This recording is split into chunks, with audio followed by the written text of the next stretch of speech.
Hello wrestling fans and welcome to what will be the final show of a long wrestling weekend. There is one show and there will always be one show that is considered the number one wrestling show in every year's calendar. Last year we had a only Raw watch party and it was for easily the worst wrestling show of the year. This time round, well, we have higher expectations. It is the Raw after WrestleMania, typically known for call-ups, for surprises, and for insanity. Also beach balls, but let's not talk about that one. So what are we going to get? Well, I'm sure we're about to find out, because we are watching Monday Night Raw. We are opening with Triple H. Always a great start with Triple H. Oh, okay. Hello everyone, welcome to the show. I can see Sai saying morning. It is 1 o'clock in the morning here indeed. Pete says, yeah, baby, let's go. Andy says, hello. Bailey says, Tom, thanks for a great weekend of conversation. You are, of course, welcome, Bailey. Spoiler warning, earlier today, about 3 hours ago, was a great show, and they have been getting quite long recently for that reason. Brad says, evening. Andy says, you're in the home stretch now. So close, so close. Sai says, a polite reminder to all, which I always like to read out, he's good at these. If you're aware of any spoilers flying around for tonight's Raw, please do not share them. Thanks. Spoiler warning, it's a new show. That show has been and gone. This is a watch party where we can get hype and have fun. Daniel says, yo. Leon says, hi Tom, hope you're doing well. Hopefully this will be a great show. Cal says, it's so cold. Oh my life. And here we go. Triple H rightfully opening Raw after WrestleMania. We are opening with very, very limited commercials in that the first half hour won't be having any. But yes, Sean, you see correctly, I'm hosting a Raw watch party. It's the Raw after WrestleMania, you can't really know. I will be up until 4 in the morning if all things work successfully. And it will be one of the longest runs of shows I've ever done. But also a very valuable one because we did in fact reach 5,800 subscribers yesterday. And if you're going to strike while the iron is hot. But I am not 100% still. I've been very, very choky, and as Cal Riley points out, I'm a very tired boy. Mustafa says I'm going to make it a rule to change screen placements every WrestleMania. The Tom Colohue was a laptop exclusive browser. Okay, interesting. Bailey says the building is sold out again. I cannot say that I'm surprised. The fans are giving Triple H a standing ovation. In many ways, he's been sent out there for that standing ovation. This is his lap of honor. This is his celebration. This is him saying, hey, you know that thing we did? You liked it, didn't you? And the fans are essentially saying, yes, we did, with that thank you, Hunter chant. We're in the Triple H era, and he's allowed a little lap of honor, isn't he? He seems to be quite enjoying it, and I can't blame him. Carl says Triple H getting the reaction he deserves. Always a nice opener. Triple H thanking the fans.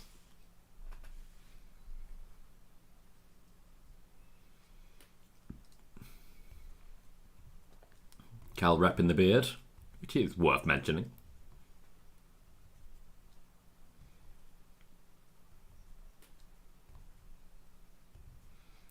Triple H coining it the greatest WrestleMania of all time.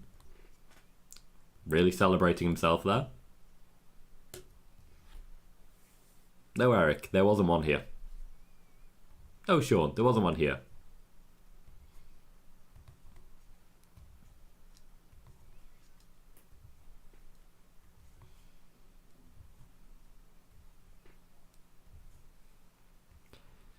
So our opening promo is just a nice love-in.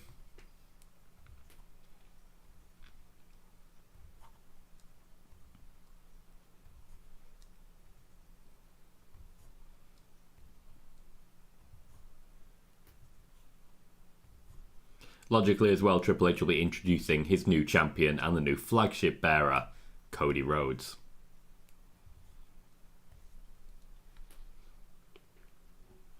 It wasn't Eric.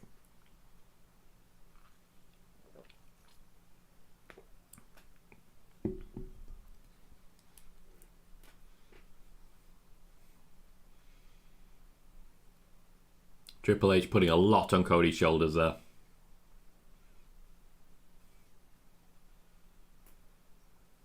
Noticed that he had announced as a brand new Undisputed WWE Champion, no mention of the Universal.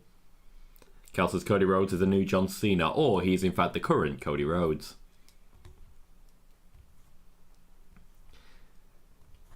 I don't know how better to describe it, other than saying that this whole show is going to be real self-congratulatory. And honestly, I'm not going to take that away from them. Correct, Bailey. No more Universal. The lineage of the Universal Championship has ended. He did, Pete. He's a busy man. Got a lot on his plate. Cody Rhodes not selling any of the effects from last night. But it does say Universal Champion there. They are not nailing this. They need to work out that transition. We had a little bit of actual pyro and quite a lot of fake pyro there.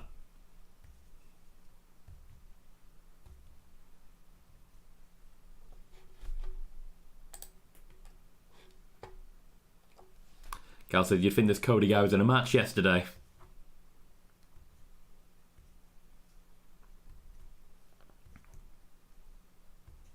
This is going to be an interesting sort of watch party. The SmackDown watch parties, for example, are 2 hours. And for a lot of them, they're pretty well established. You can spend 2 hours basically talking about anything. We do this for the pre-shows on Saturday, Sunday. There are a lot more expectations here. I'm less established as a Raw watch party guy. There's going to be a lot of promos for this particular show. So there's going to be a lot of times where I just sort of sit here and let people talk. For example, whoa, I can't do that right now. Because my throat will not allow me to. If I didn't have a cold, I think my throat still wouldn't allow me to. I've been talking basically for 24 hours of the last 72. Ads already? Brad and Pete have already had an ad. That's 10 minutes in. I'm going to need to talk to YouTube. It's letting me down.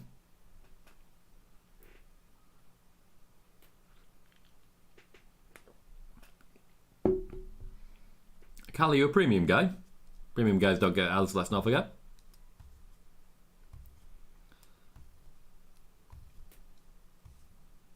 Appreciate that, Pete. Good way of looking at it. And it absolutely does. A handshake with Triple H. Cody apparently surprised to have his arm raised as well. He is the flag waver for the Triple H era. He is a man who will stand on the mountain.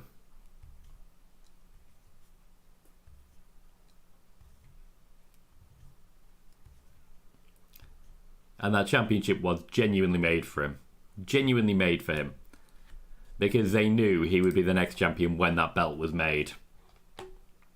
And then the belt was nearly co-opted by The Rock. But thankfully that didn't happen.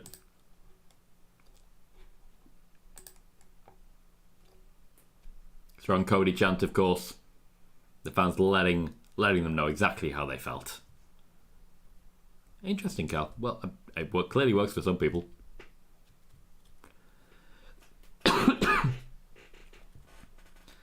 B says, nice to see the champ suited and booted. Cal says, imagine The Rock just was successful in robbing us of this moment.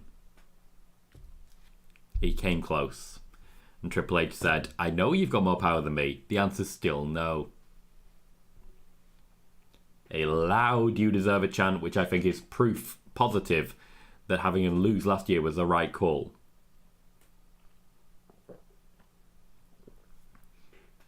This is a man, of course, who was booed pretty heavy in AEW when he left.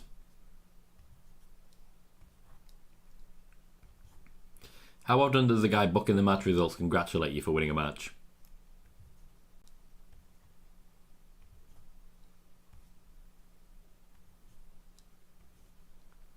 Cal says the boos for The Rock would have been unbelievable in my opinion, which I respect, and it's absolutely fair.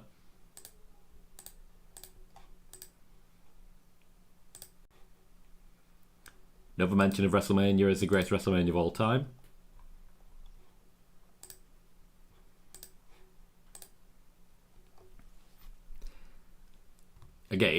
crazy Triple H is just celebrating himself now.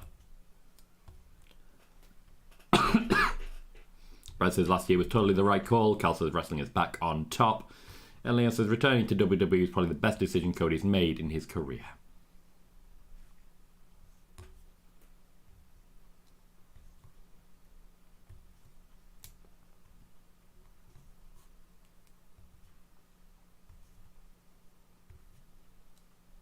Cal says, here come the tears, I'm going to cry.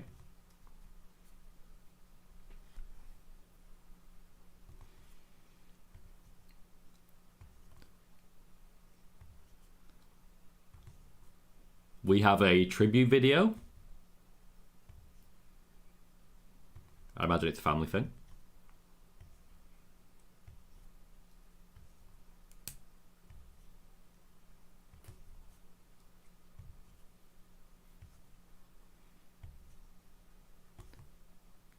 Oh my, they absolutely did so have little monos everywhere. Bless, that is actually incredibly awkward. Eric, I don't think Liv Morgan returned because she hasn't gone anywhere.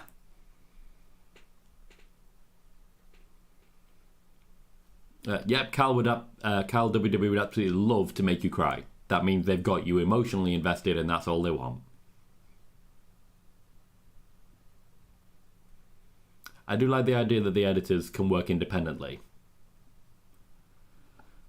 Mustafa says one wonders how Tony Khan kicks himself over losing Cody and Punk. I don't think he kicked himself over losing Punk at all.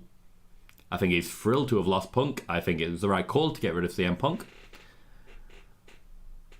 As regards Cody, yeah, AEW, the fans didn't want him. The WWE fans want him. That's the difference.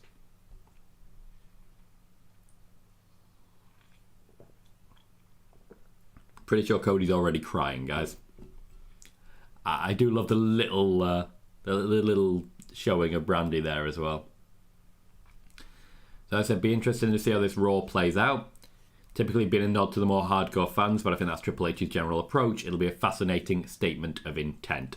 Yes, the Raw after Mania will no longer be the big surprise show that it was under Vince McMahon. That's not what it's going to be anymore. It is just going to be a statement of intent going forwards. Just a clear statement of intent to say, this is how it's going to be from here on out. Martin said, this is familiar. Eric says, Cody losing last year made the story so much better. Oh, welcome, Martin. Pete says, this is amazing. Courtney says, this is so good. Cal says, to quote Michael Cole, I love professional wrestling. And Hector says, Cody crying 2 nights in a row. The man really loves this business. I believe he cried night 1 of WrestleMania as well, but that was more selling. My voice is genuinely terrible right now. It's given up the ghost entirely. I'm also running out of this stuff.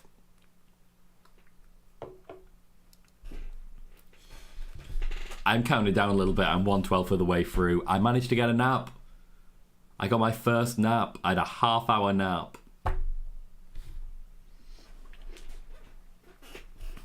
I'm actually not that tired. My body's held up to this really well. I was able to work pretty effectively today. I think I'm getting there. I think I'm working it out. I think the fact that I'm not doing this every week is really helping. But I'm doing okay. Cal says The Rock would have caused riots if he took this from us. He wouldn't, because we wouldn't have known what we were missing. But he came that close. Martin says, I'm not crying, you're crying. I was waiting for the inevitable shot of Dusty.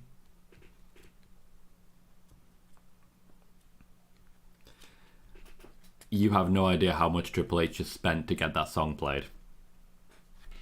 Mustafa says The Rock's face was omitted. Yep, intentionally. And Pete says, who's cutting onions? Cody's outright just weeping. I do like that about Cody. He's established as an absolute crybaby, and I love it. He's telling a whole generation of men it's okay to feel. That's important. That's vital. Another "you deserve it" chant as well. Cal also giving credit to Triple H. And I want to take this opportunity to give some credit to Sai for knocking up this exact graphic in very short notice, because if you noticed, a lot of these are based on the results from yesterday and the day before. So a big thank you to Sai for knocking up the graphic for today's watch party. Triple H has left the ring and is headed towards the back. He will, of course, at this point, leave Cody to celebrate his success. He lays down the championship. There is no prime. He's going to kiss the actual belt now. So I said in the last regime, Brock Lesnar would have run down F5'd him a dozen times by now. Let's not count our chickens. And Mustafa says the non-toxic masculinity era of WWE. There's still a bit of it, unfortunately.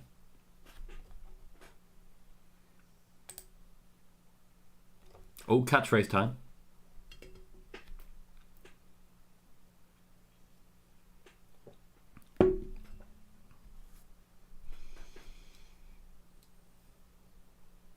Cody Rhodes just teasing the crowd for the cheap pop here.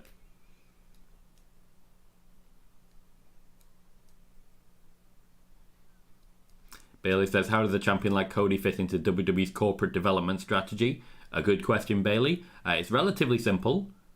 As regards corporate development, this is a founder of a rival company. So first and foremost, it is a very clear indicator that WWE is the place to go.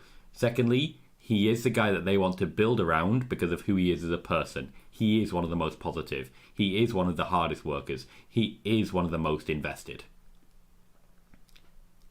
He is the blueprint that the WWE want. So when it comes to corporate development, he is largely a WWE product, even though he did go elsewhere for a while, and he will still consider himself a WWE product. Samantha Irvin is also getting celebrated here.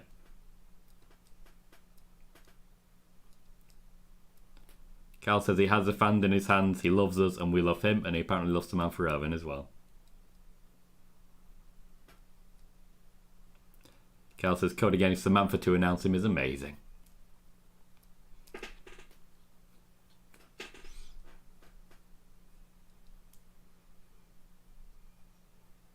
She did not say Universal. She's getting it. She gets it. Why don't the graphics team get it?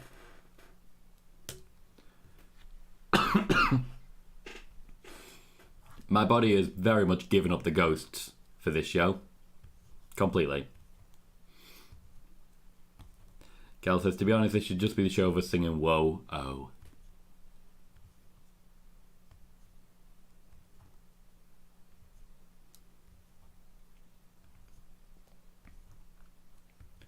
I'm interested to see if we do see The Rock and Roman involved with Cody or if they work with their own tonight. But there'll be another 10 minutes or so of Cody celebrating, and so he should.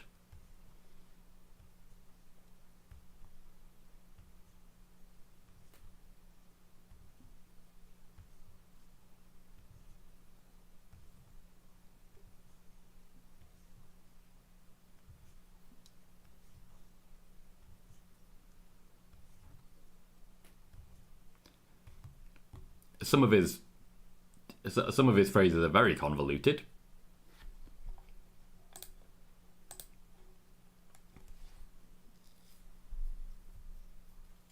First Roman reference. Actually said, I think the line that Corey Graves said when Cody returned at Mania 38 holds even more weight now, from undesirable to undeniable. Bear with me one sec, guys. I'm going to sneeze.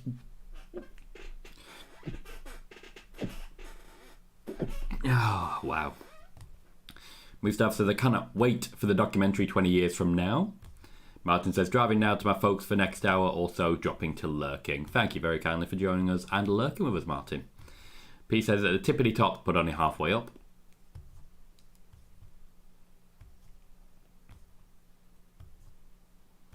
Cody Rhodes acknowledges Roman Reigns.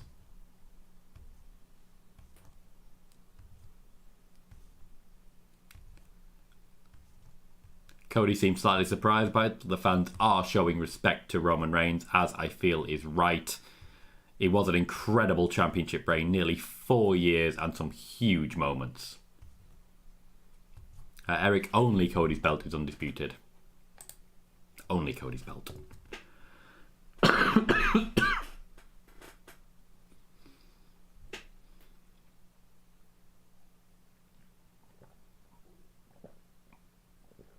This may be a show where I go on top of my drink a lot.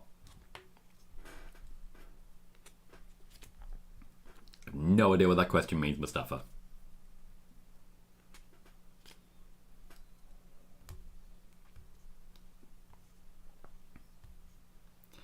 Carl says, of course, Roman's biggest moment is taking the crown and becoming king of the ring. I don't really understand what you're saying.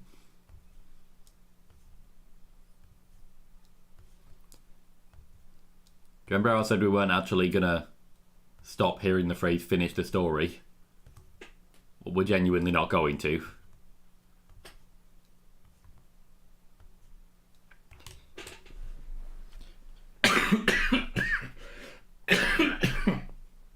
Yeah, my body is full on giving up.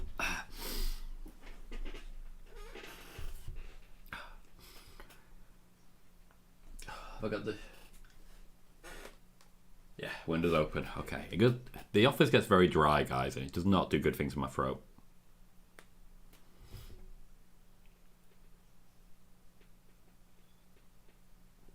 Oh.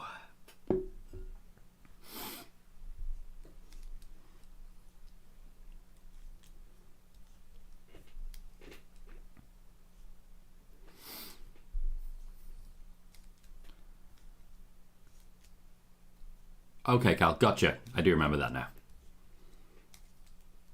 Cody Rhodes reintroduces himself.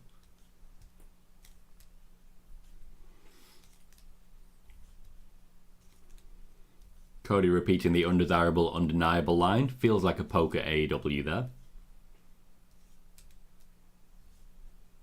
Could also well be a poke at Vince McMahon, of course. I'm not getting better, am I?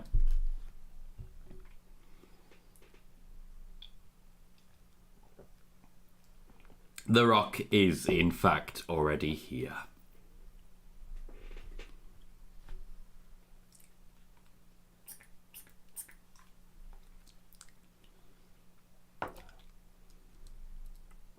Carrying a belt that doesn't... Like, it's not a real belt. What is happening?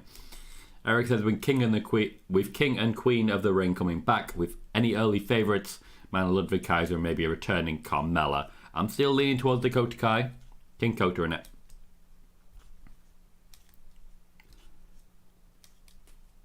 Cal says like a fly, which won't piss off. Leon says he's here. I don't see Roman. But The Rock, I'm sure, has some things to say. The Rock versus Cody Rhodes. Something The Rock's going to be looking forward to going forwards. I do think he needs to work on his fitness level a little more, but he's already started in that process. He will be back to full match fitness, don't you worry. Cal says he's going to put up some grade A yapping. As I say, start as you mean to go on. Cody Rhodes is the guy, but The Rock's going to be important going forwards as well. Hector says, Rock to Cody, you're not Undisputed Champion because you haven't beat me for this belt, probably. This random belt that I was given, which comes with absolutely nothing. Typical Rock. Celebrates the little things.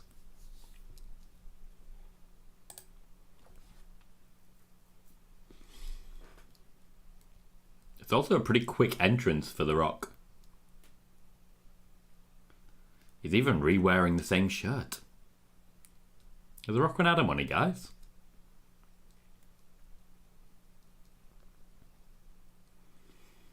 I think it's worth pointing out, these aren't even the Raw storylines.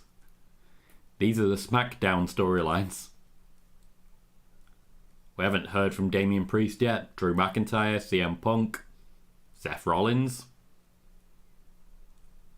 You know, the World Heavyweight Championship, which is the top championship on Raw.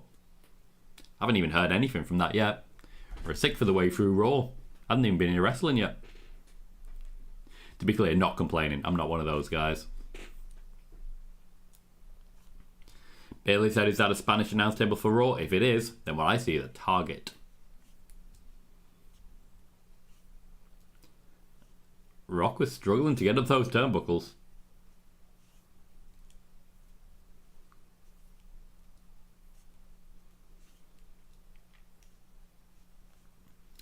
I love when they pan out into the crowd and you can see how many people aren't watching, they're just recording. You're going to imagine and think of the thousands of TikTok videos that nobody actually cares about. Oh, look, it's The Rock. Yeah, I watch TV too.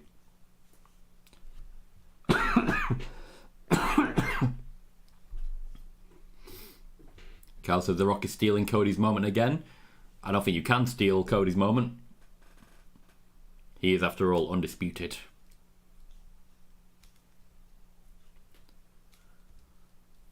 The crowd's still behind The Rock.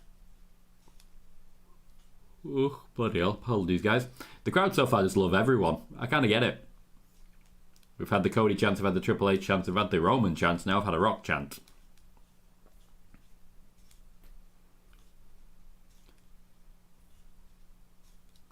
Okay, Rock, what you got to say? The fact that The Rock has already had a pin and beaten Cody will undoubtedly play into this. Absolutely right, Carl. They are chanting The Undertaker just to get in Rock's head. And you know what? It's working. Pat McAfee saying too soon, which I get. It's a Raw After Mania crowd and they want a show.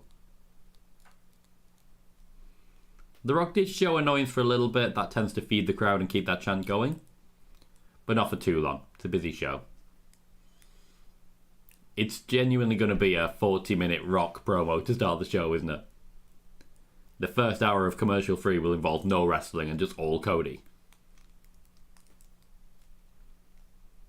Letting the boos build, that's why he's not talking. The Rock knows his role and he shuts his mouth.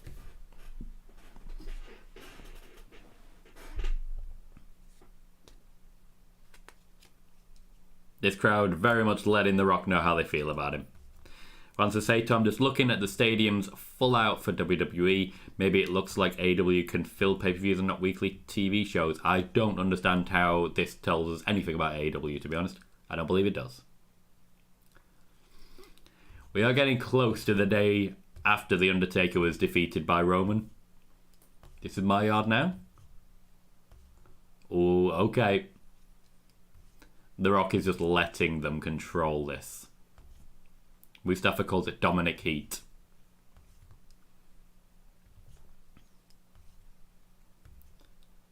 This crowd interaction is what wrestlers feed off.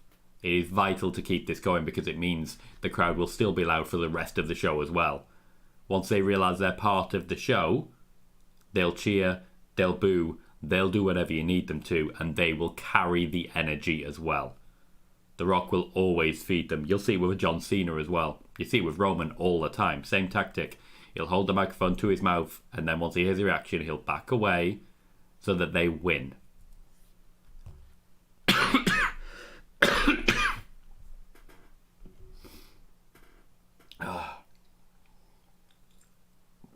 Yeah, there might be a few drink breaks during this show. My throat has given up the ghost.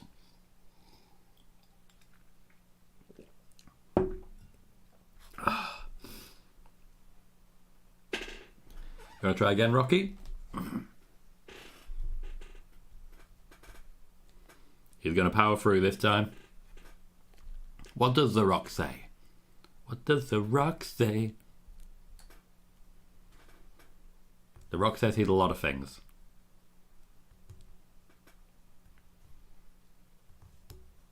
That sentence did not work.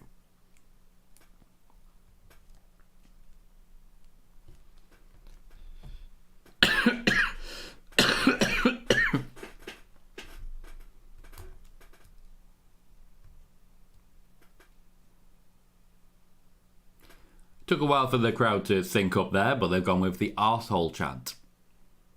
Typically a chant that was reserved for Vince McMahon. I'd imagine he's not happy about that one. Yeah, this first hour is just going to be this. We're going to see a match get cut, I promise you.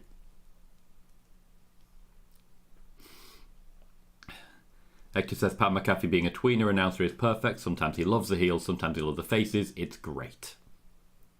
Before we begin, we're 30 minutes in, mate. Cal says, bit of irony how bloodline rules cost Roman Reigns his belt. Well, to be fair, if not for Jimmy Uso, Roman would have lost clean the entire time anyway.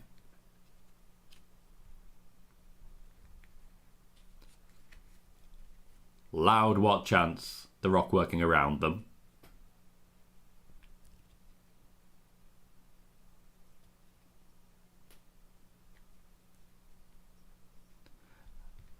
And The Rock has used that what chant perfectly. And in many ways, this applause is in respect of that. The Rock got him. The Rock got him good, and they're absolutely fine with it.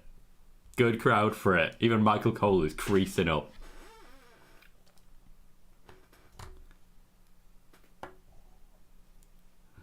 One says, I mistyped it. WWE filling out the large stadiums for their weekly shows makes it look like AEW can never get to that level. Once again, I don't think this tells us anything about AEW. They are completely different shows now. True, Mustafa, and I think that does need to be mentioned. The Rock character is actually very close to Mr. McMahon, just a Mr. McMahon who wrestles. He did, Cal. They knew that one was coming. You could see that one was well controlled. He was going to hit him. He was going to hit him hard.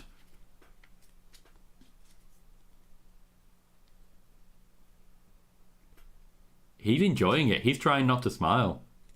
He's trying not to smile. He's really enjoying it.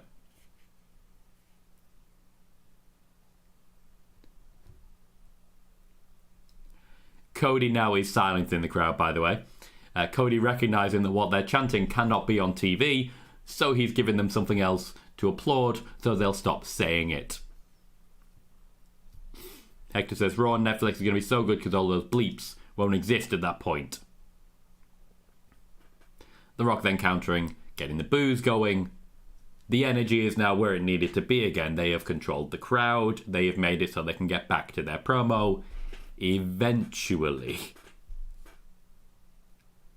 The Rock said one sentence. He's been out for about 15 minutes now. He said one sentence.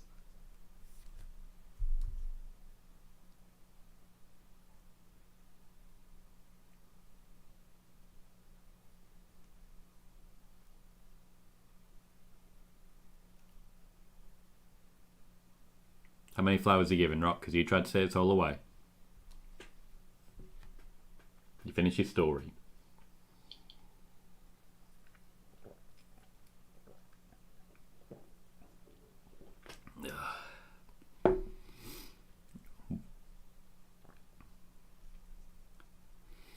No, Bailey, there's no clock, but if they look towards the commentary team, Michael Cole gives them an indicator of time. It's one of the reasons The Rock wears sunglasses, so you can't see if he's looking at Michael Cole.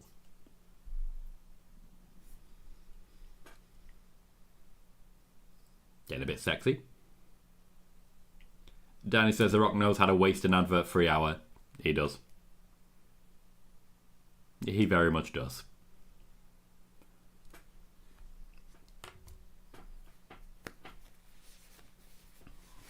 Rock getting overly personal again.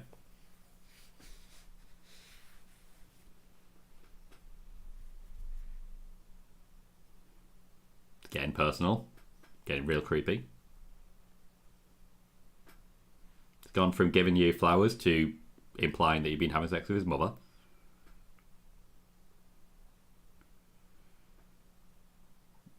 It's getting a bit creepy. I know that The Rock does genuinely mean it, but also, from the character, this sounds like something horrible is about to be said.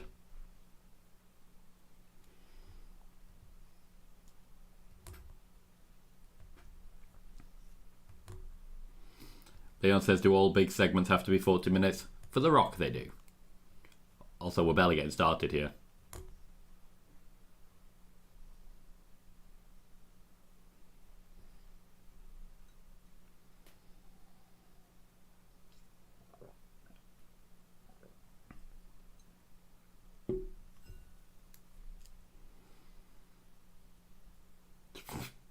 Okay. This is derailing itself very quickly. A strange promo.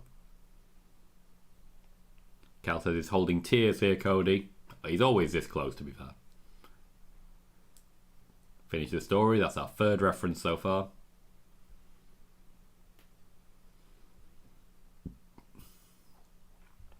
I don't think he is Mustafa. I think he's allowing the crowd to disperse, so it's slowing him down.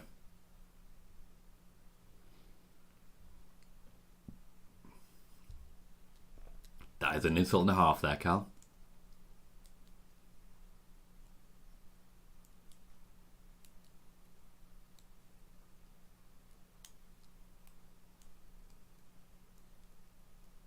Hector says, quite rightly, The Rock is just rambling. This is awkward. I don't think he really knows why he's there.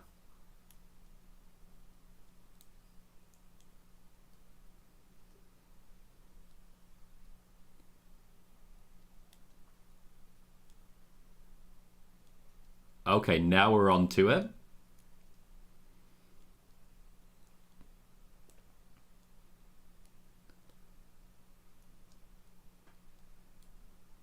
Hey, it looks like Cody versus The Rock might be happening sooner than we thought.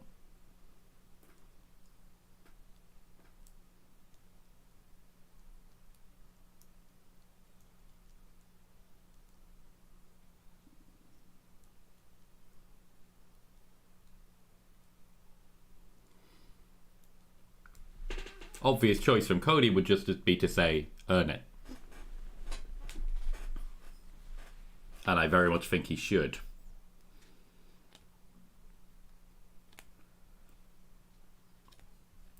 Juan says, hotshot booking, Rock versus Cody. I don't know if we get it this quickly. I mean, I kind of love it if they advertise it for the main event and then trick it away. Dusty finish. Chris says The Rock is luring him in. If you beat me.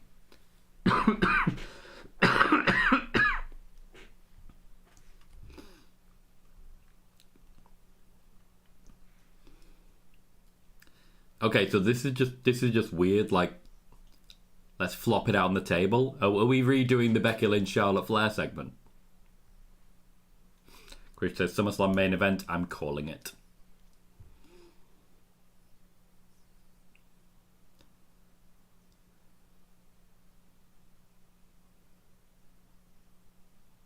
This is all very politely done.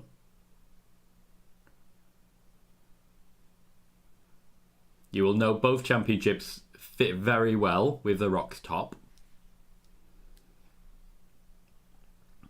Chris is going to hit Cody with it, isn't he? Quite possibly. There might be a lot of blood at the end here. Carl says, crowd singing, this is awkward. It is. It's very awkward. Leon says, this is weird. The belt does look very good on The Rock's shoulder. Feels right.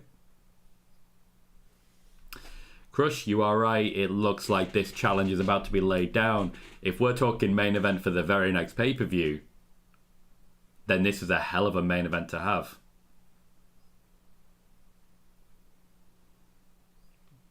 This is all oddly respectful, but also oddly creepy. It's incredibly creepy.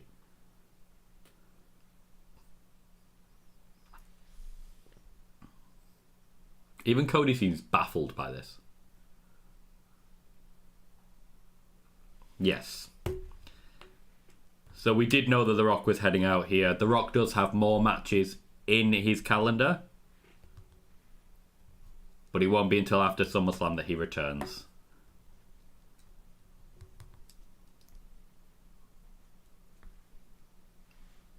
I know, Chris, The Rock is not turning face, but he's laying some groundwork.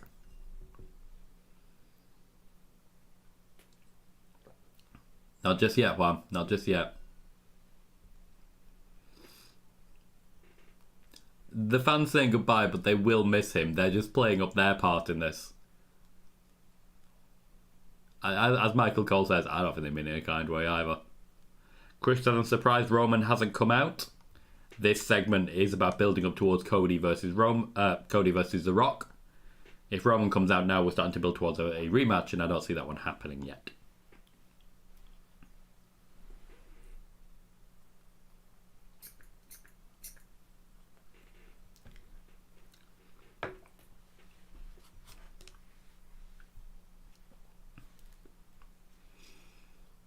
The Rock setting his stall out nice and early.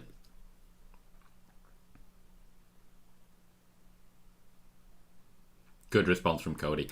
And yes, Crush, they did confirm a future match. We knew it was coming. I didn't want it to take a quarter of Raw to get there, but we have got there.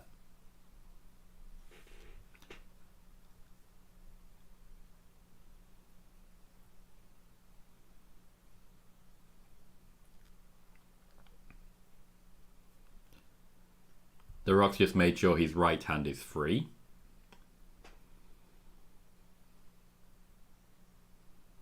He is now pointing out, of course, that The Rock pinned Cody.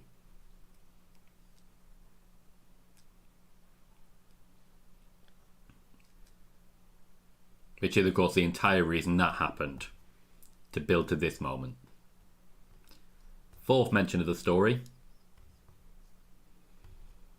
And now he has to start a new one with The Rock. Oh, glasses off, he's getting serious. It's like Kurt Angle in his singlet.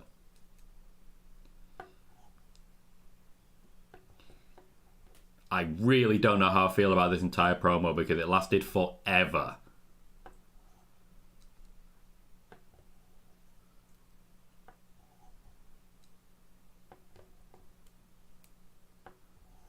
The crowd were going into a Cody chant, but Cody just let that slide.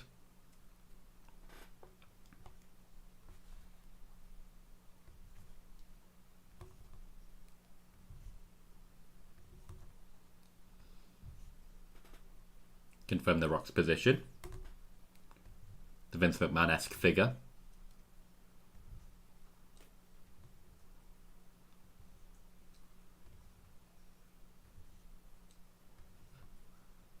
Okay, so it's just confirming the marketing for the match. Boss versus champion. Hang on, is he going to call himself the People's Champion? Because you're not allowed to do that.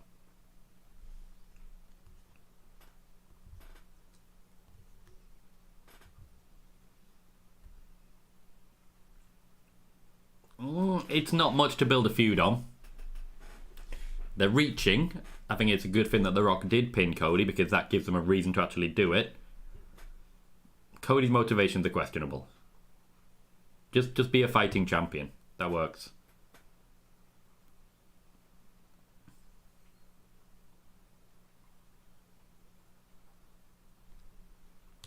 The Rock is oddly humbled.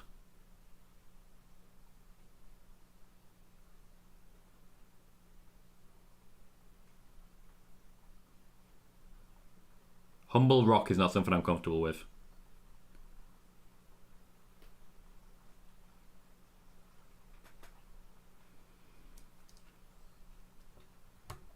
Chris says The Rock never received his rematch for the WWE title. I'm guessing something to give you is a slap in the face from Roman. Nope, he's reaching into his pocket. Oh, it's a middle finger?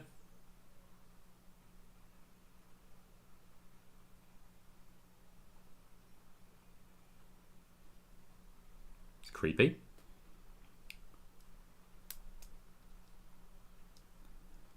Pete says I'm not that invested in this promo. Chris says the keys to the kingdom.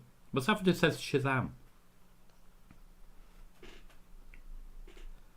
Brad says way too long, but some good stuff in it as well. Ugh. Okay, this entire segment has been incredibly awkward for everyone involved. Bailey said they wonder how much of this is to get a rating spike before the US National College Basketball title game starts in 15 minutes. That figures to draw a segment of viewers away in the US. It absolutely does. Cal says, what did it give him? His unbreakable sunglasses. Nobody gets to see it.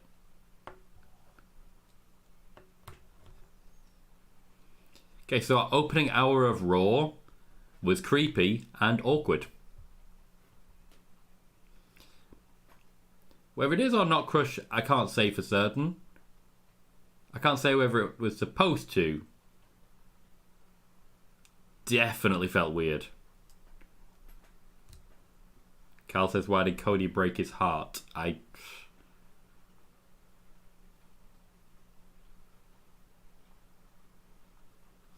Anyway, so wrestling is still a thing. Damian Priest is in a red suit. I'm happy. Should we start Monday Night Raw?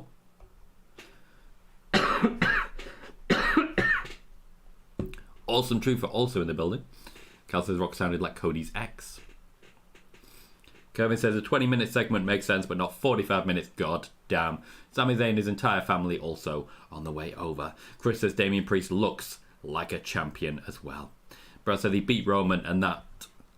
Ricky says, hey Tom, buddy, Mania was good. I enjoyed it. Happy for Cody. Does Roman take his break now? Yes, I do believe he does.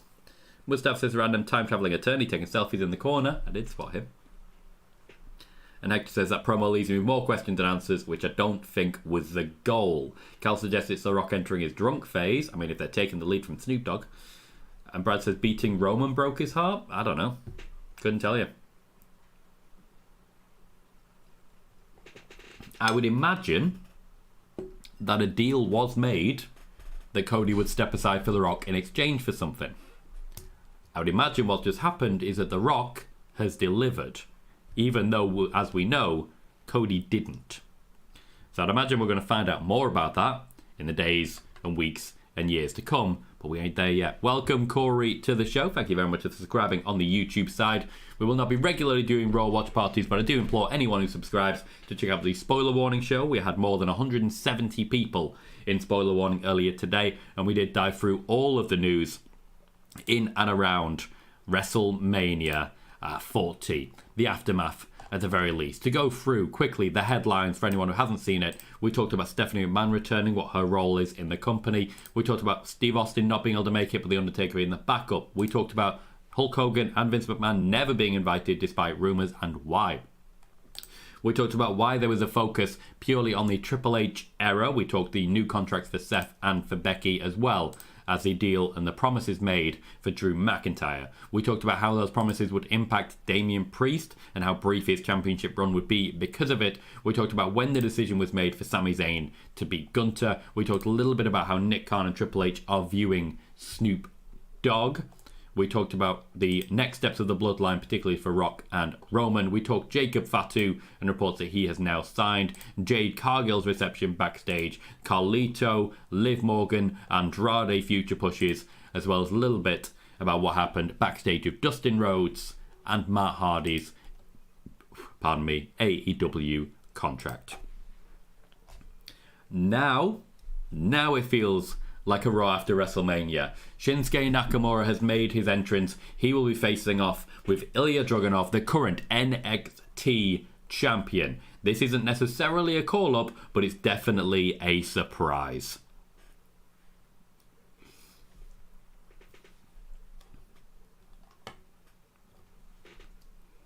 I think this is further evidence, though, that Gunther is probably moving to SmackDown in the draft.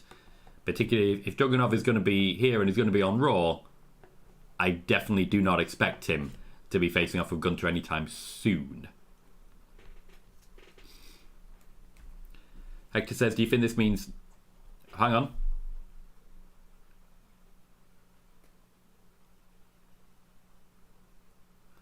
Michael Cole has already accepted and announced that there is going to be a draft. Dragunov will be part of it. So this isn't actually a call-up just yet. He will be drafted. That will be his official call-up. Until then, he'll make sporadic appearances. The draft was first announced by Triple H a couple of days ago in an interview, but it was first reported here on the Tom Colohue channel during Spoiler Warning. That was a couple of months ago. Hector says, do you think this means no Rock on SmackDown, or do you still expect him to finish up? Expect him to show up just to finish up the Bloodline side of the story? Personally, I do kind of expect there'll still be a moment between The Rock and Roman, but they can play that out without necessarily The Rock being there. Martin says, I managed to watch that awkward part, unluckily. Yeah, that was a shame. Martin says, I bet we see Wednesday what he gave him. Wednesday? Brad says, I like it. And Chris says, Ilya Dragunov versus Gunther at WrestleMania 42. I wouldn't hate it. They've got the people.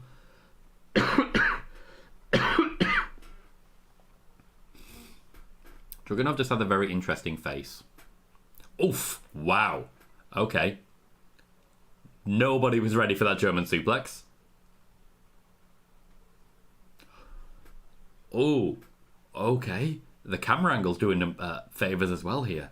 Cal says, do you think we'll see Heyman talk about Roman being there on Friday? I don't know. We don't know for certain that Roman's not going to be there on Friday, for example.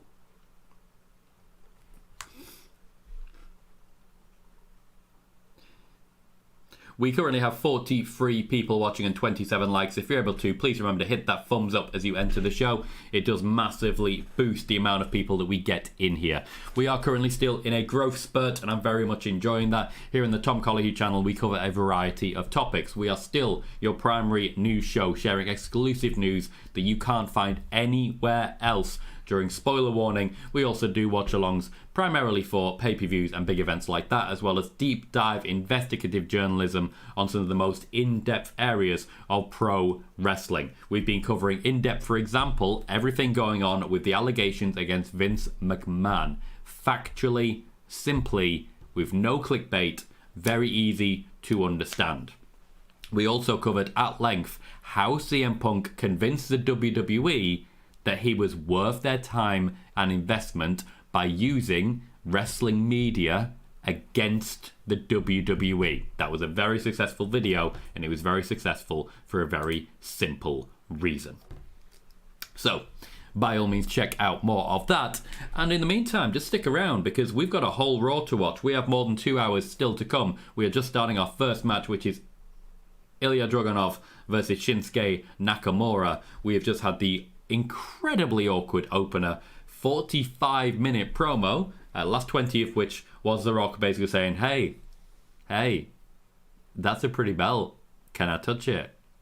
Hey, Cody, can I touch it? Really awkward for everyone involved.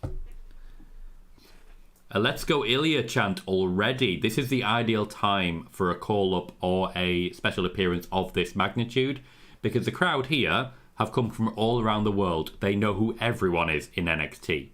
Next week, they can't guarantee that. Competitive so far. I do think Shinsuke's losing. Leon says, remember the iconic CM Punk Survivor Series short? I still love that. I should point out, what I tend to do with the shorts and stuff, I have fun. I'm one of those rarities, the wrestling journalist who has fun. Oof. That zoom must have hurt. Chris says, I still think Rock and Cody are in cahoots. Cal says, Cody talking about getting the watch his dad pawned to send Cody to acting school made me weep yesterday. A lot of crying. That is a victory by Ilya Dragunov. Relatively short match, I'd imagine, because The Rock went over. But I'm not going to report that The Rock went over because Brian Gewitz may come and get me. It sounds like a joke, but he did that. Like, he called out Fightful and said, hey, you reported that The Rock went over when he didn't. Naughty boys. I'm drinking orange juice. My throat is still not the most comfortable thing. And I have to sleep tonight, so I can't keep drinking cherry coke. I can't keep having caffeine. I'm drinking orange juice. I'm a basic bitch, and I just have to accept it.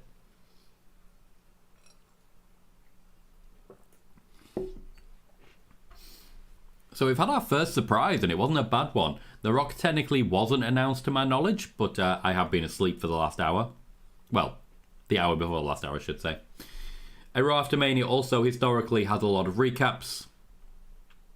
From here, as we head into the draw segment in the second hour, it looks like this is going to be the moment we get a Seth Rollins, Drew McIntyre, CM Punk, and now Damian Priest segment. Keeping it hot, keeping it going, and keeping that fan investment. We don't really know what's happening with Seth Rollins right now. Both he and Becky had very emotional moments at WrestleMania that felt kind of like we were heading towards, I don't know, an end of days, if you'll forgive the terminology. Now, Drew McIntyre did win the World Heavyweight Championship, but he couldn't hold on to it. He got too distracted by CM Punk, and he let it all go. CM Punk is still in town. He's proven very useful in keeping the attention on the World Heavyweight Championship. If I was WWE, I'd be taking advantage of it. Chris says, imagine if they used the watch as a story beat and The Rock gave it to Cody. Maybe. It's not a bad idea. Hector says, when is the draft slated for, Tom? This kind of gives us an indication when Ilya might drop the title before he's called up. 2 to 3 weeks So about 2 to 3 weeks. It'll happen before Paris.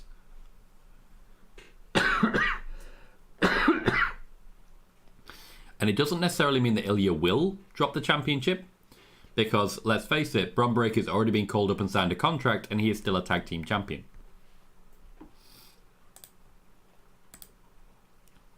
Relatively brief recap. Drew McIntyre's not happy. Okay. So we already have a Fatal 4-Way match lined up for tonight. Ricochet, Jey Uso, Bronson Reed and Drew McIntyre will compete to determine who is the first challenger for Damian Priest. I do think Drew McIntyre won't win this one, but he'll win the next one. I think Damian Priest will get one successful title defense under his belt, and then Drew McIntyre will take it from him. Gordy says, what's up, Tom? Just came on here. They just announced the draft is on April 26th and April 29th. Lovely. So 3 weeks.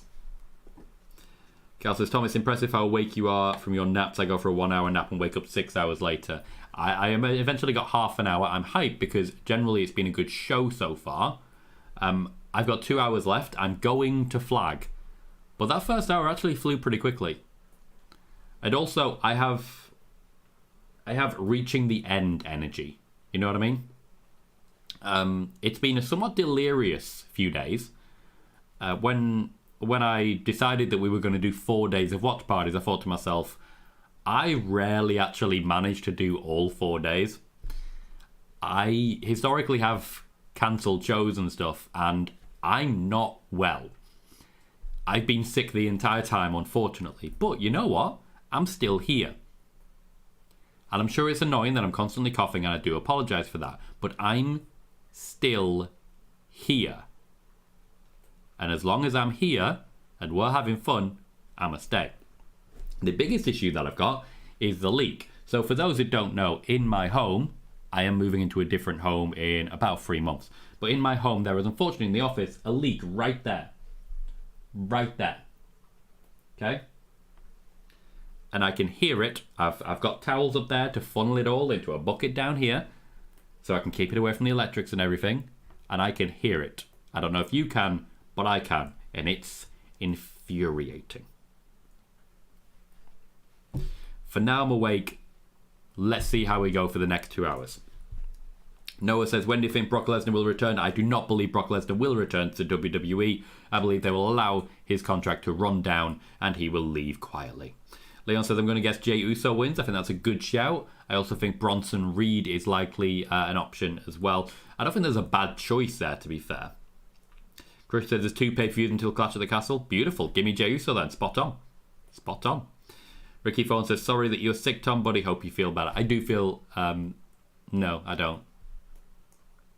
Yeah. My throat is very dry right now.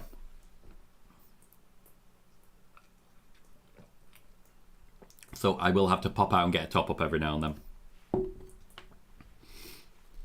Hector says, not only is it impressive that you've been able to do all these watch parties, but you did it under the weather. Hats off to you, Mr. Colohue. Thank you, Hector. I do think, because I'm not regularly doing SmackDown watch parties anymore, and I'm getting regular sleep, I think overall, I'm healthier. As well as that, I've also been exercising better. I genuinely think I'm just healthier. And that's why I'm just able to do it a lot better. Bailey says, any early plans for the studio in the new home? Yes. So, it's a... how to describe it? Let me just get the thing up so I can see it properly. So, it is a rectangular room. So, let's imagine for a moment that the overlay here, the border, is the room. So, Bailey here is the doorway. And then there is a chimney breast just above Damian Priest here. So it comes out about that far, okay? You need that part to know how this works. The door is over here. The window is down here. So you can get the light in, or you can put a blackout blind in, depends how it goes. So window there, door there, a little chimney breast here. My intention is to put 2 desks there, and then out, so it comes in a T shape, okay? So it comes out, and then it comes into a T shape. My one would be up here, and there'd be a spare one down here for my family, my kids to do their homework, if they want to launch some of their own stuff, or if they want to do some editing for this channel, which I want to make a family business out of it. So there'll be 2 desks there. Over here would be a TV. So if my desk is over here, the webcam will be down here, and I'd be doing a watch party of a TV over there. So you'd see me face on, I'd be looking like, for example, that. You'd be looking at me from that angle, but I'd be watching a TV screen instead of now, where I'm over here. That's the intention. And when it comes to that T-shaped desk, I'd also put a couch there. For if I'm just wanting to watch wrestling or play a game, I can sit on the couch, watch the TV here, and I'll probably try and get a sofa bed. In case, for example, I'm finishing a show at 4 o'clock, I don't want to go upstairs and wake up my partner, pull out the sofa bed. So that's the early plans for the studio. When it comes to physically, the backdrop, for example, I'm not sure. The actual decorating I will not be too involved in. So I'll be speaking with my partner and the girls to see what they want to get involved to. You may have noticed I really wanted to talk about that.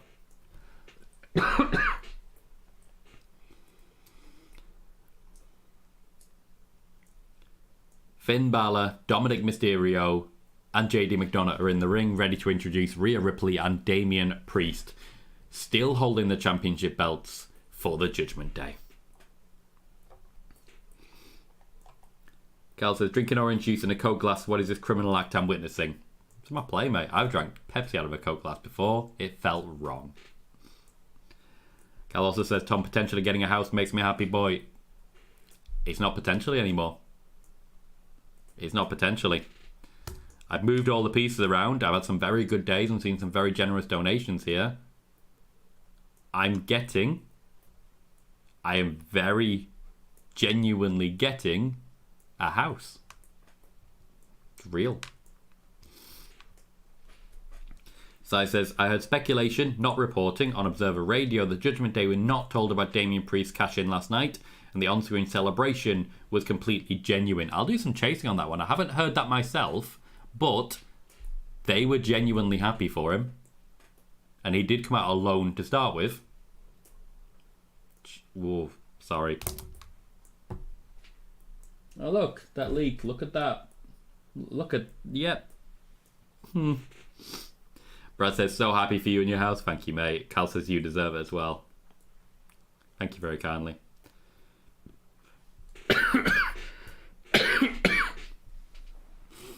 What I'm excited for over the next few days is because I'll be able to go to sleep on time, I might start to get better.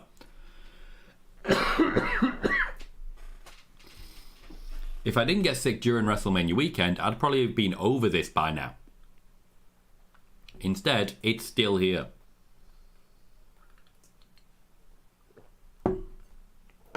I'm just trying to survive.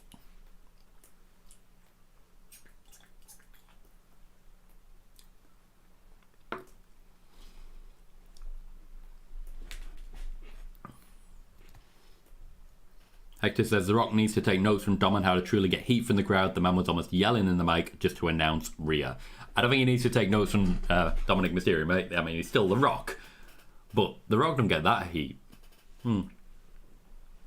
Cal says, imagine the scenes if Priest failed his cash-in. Not said a nasty chest infection. I'm okay, just got a sore throat at the moment.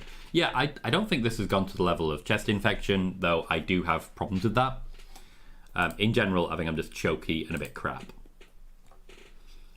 Damian Priest still waiting for his introduction, but the crowd are still hot. And Judgment Day can take their time and have their victory parade here.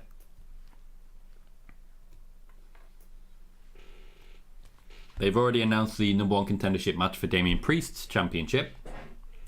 What we haven't seen yet is who's going to be next for Rhea Ripley. I don't know whether we'll see Becky Lynch tonight. I'd imagine we will. Liv Morgan seems more likely to be involved.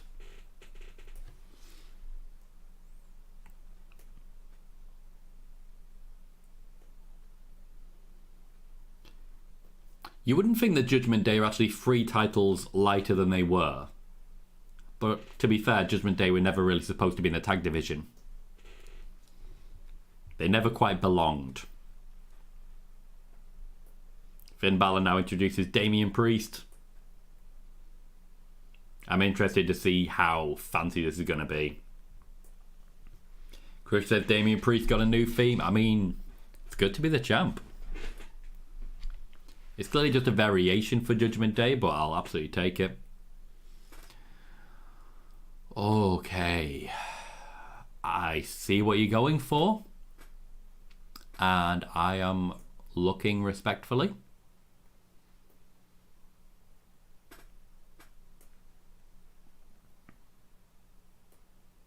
Okay, now the lyrics have kicked in. I'm quite liking that. All rise for the outlaw.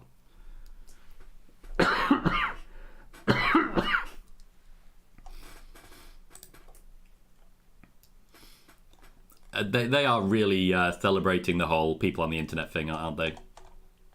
Shall I do a tweet, guys? Let's do a tweet. Damian Priest looks amazing as a world heavyweight champion. Nice and easy, nice and simple. You don't need to go particularly dramatic. Sometimes you can just celebrate that someone looks really good wearing gold.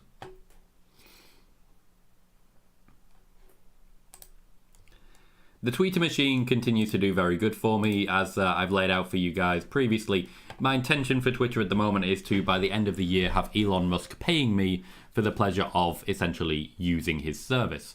At the moment, about 2 months ago, I did pay for an annual subscription. It cost me about $200.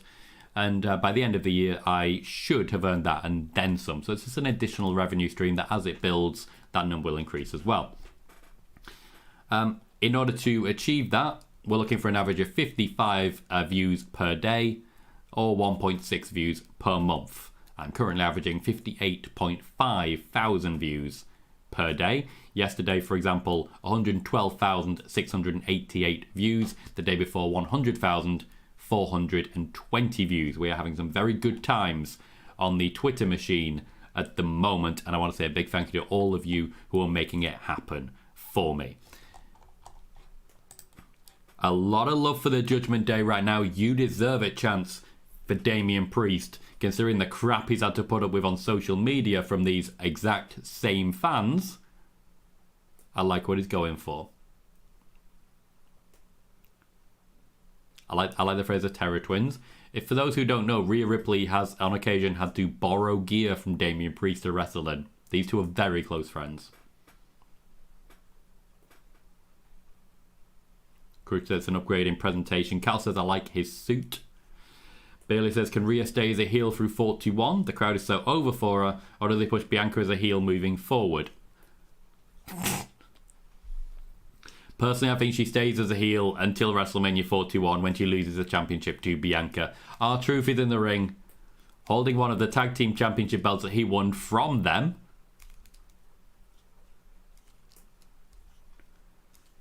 He just wants to celebrate everyone.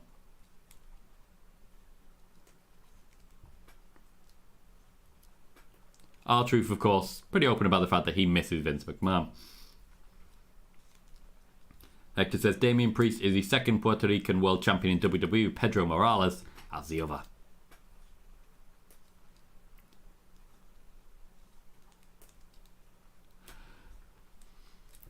The Judgment Day literally cannot get rid of R-Truth and The Miz. This is feeling decidedly mid-card right now, but not in a bad way. There's a lot of new champions. This is the continuation of what we had at WrestleMania when we were celebrating the new Triple H era. We are continuing in that grain by celebrating the new champions that we have. King Arthur says, hey Tom, is it going to be The Rock versus Cody at SummerSlam? I don't know whether or not the schedule for The Rock would allow that. Carl says, I have a feeling they're going to turn on Dom very soon. Crush says, does Finn move into the IC title picture? Depends whether or not he signs a new deal. Miz collecting R-Truth there. Fans making it clear he is. Yes, he is. He is in the Judgment Day. Doesn't matter what you say. Just because you're Judgment Day, you don't get to decide who's in your group. And so I said interested in that he's dressed separate to the Judgment Day wardrobe this time.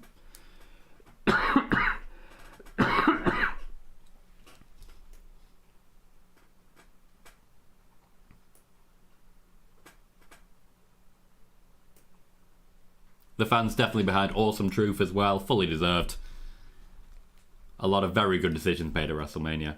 Kevin says, time to draft Rhea Ripley to SmackDown. She cannot be fair on Raw. I mean, to be fair, Judgment Day could be broken up in the draft. Crush says, R-Truth missing Vince must not be doing him any favours backstage. It ain't. And Cal says, it caught me off guard. He just spawned behind Priest. Good camera work.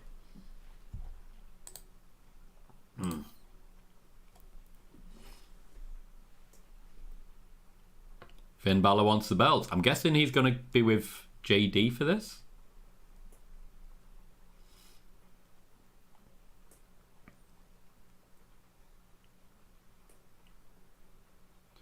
What? He's going to say Little Jimmy, isn't he? John Cena? He's going to say... Wait, he's going to say John Cena. And it's going to be Finn Balor, JD, and Dominic against John Cena and the Awesome Truth.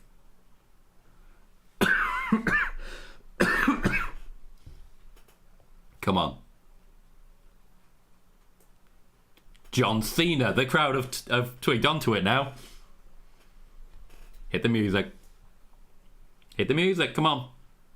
Don't overdo it. Give me the match. Give me the match. I'm into it. I'm into it.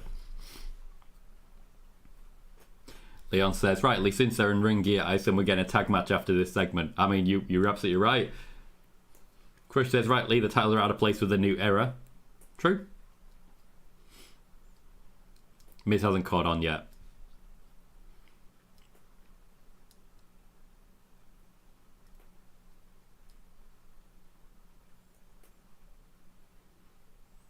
Oh, mean. How dare they? Rhea Ripley's just standing back. We're going to get a Rhea Ripley John Cena moment.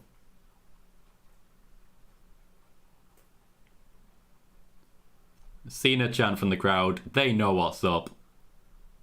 Judgment Day playing dumb, but the facial responses are going to be very fun.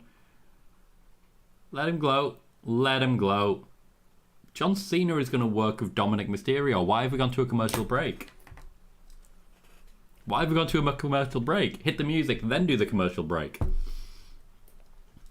Hector says, I know that R-Truth deserves the moment he got, but do you think what he said on social media of everything going could affect this reign? Yes, that's exactly what happened with Braun Strowman after all. King Azza says, do you see The Rock causing Cody to lose the championship? No. That's a fair question, Eric. May well have been. There we go, Chris said the draft commercial starts April 26th.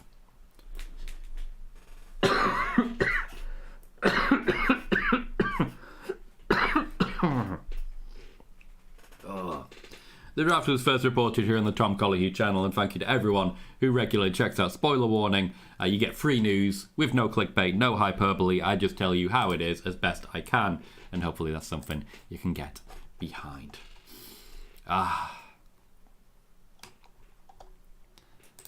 Let's do another tweet, guys. What have we got? What do we got? What do we got?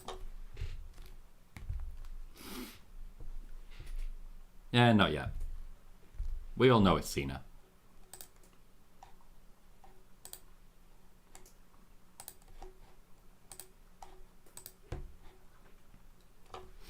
Joey says, quite rightly, it was a weird time to do a commercial. I agree. When we come back, it's basically just going to be, oh, they've kept beating them up for some reason. Sai says, I can see a quick title switch for these guys. Wasn't a big fan of two comedy teams winning the tag titles. I kind of agree with that. Primarily because, to be fair, while it was big fan service and a big moment, the actual tag division involves a lot of new, fresh, younger teams on both sides who could massively benefit from being involved. Leon says, remember Peter Insider's report that Cena can't do anything physical? Looks like they got another report wrong. It's one of those moments where you get the advantage of seeing how many wrestling journalists have been wrong in the last month. Now, obviously, based on what I do, it's good news for me. It's bad news for correct information, though. Triple H is doing a great job making sure the information does not get out, or the information that does get out is just plain wrong, and people get embarrassed by it. Joey says, I think DIY should have won. There is still plenty of time to build a one-on-one storyline there. Brad says, will Netflix have any say in the draft or will it be all on WWE? Netflix, the fact that they exist will influence what the WWE do, but Netflix themselves won't have any decision making. Joey says, R-Truth and The Miz really didn't need the win. I think that's true, which is why, once again, I think they will be used to elevate someone else instead.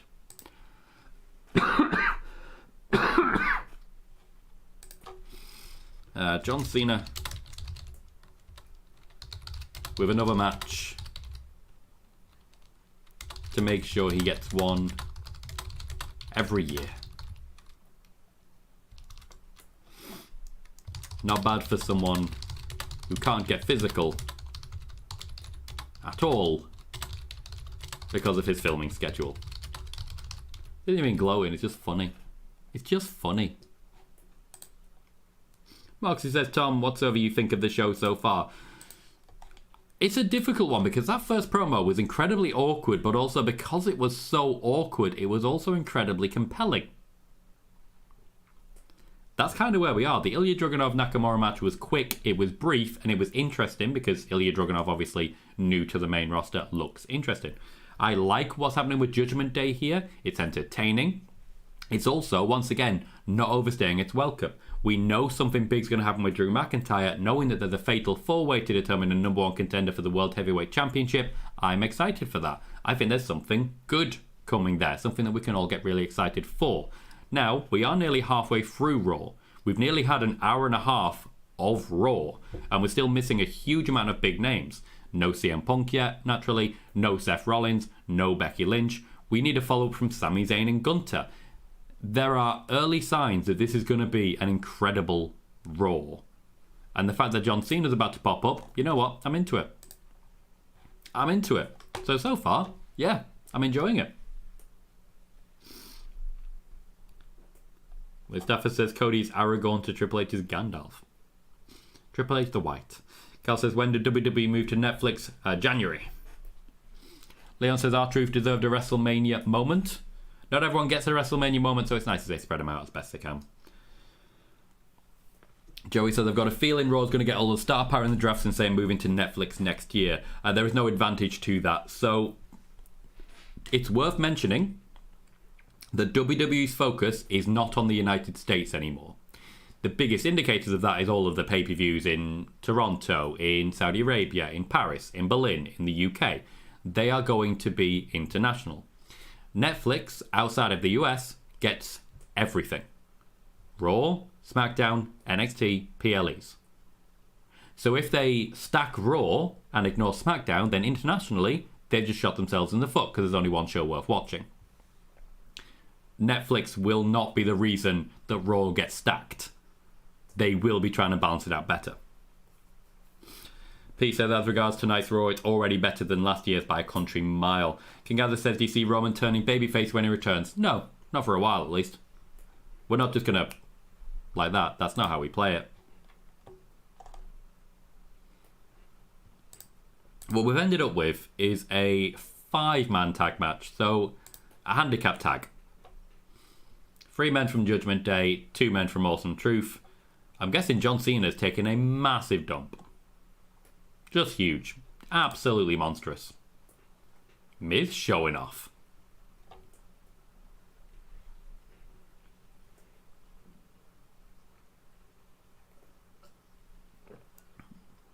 I like how Miz wrestles when he's a face. He doesn't wrestle different, he just wrestles faster.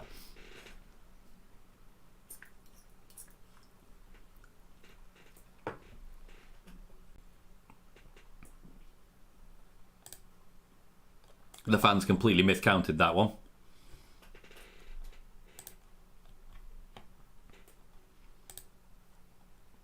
Double DDT. The Miz literally a house of fire.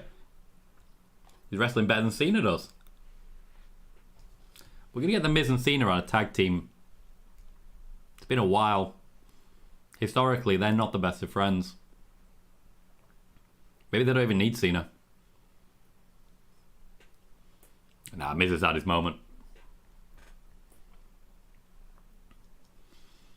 I do love things like that. Dominic distracts the referee while his teammate, who can legally get involved in the match, gets involved in the match. I've lost track of Damian Priest and Rhea Ripley. Where we're looking. Yes, Cal, there is. Eric said, have we seen Priest celebration yet? Not quite. Oh, we have picture-in-picture.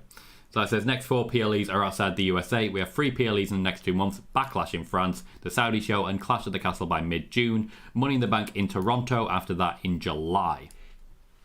Yeah, it's a crazy time. Chris says, the best PLEs in the US will literally be September, October, and maybe Survivor Series. Cal says, there's been 500 ads in the last 5 minutes in the WWE, not your channel. Yeah, fair, mate. I appreciate you clarifying that one.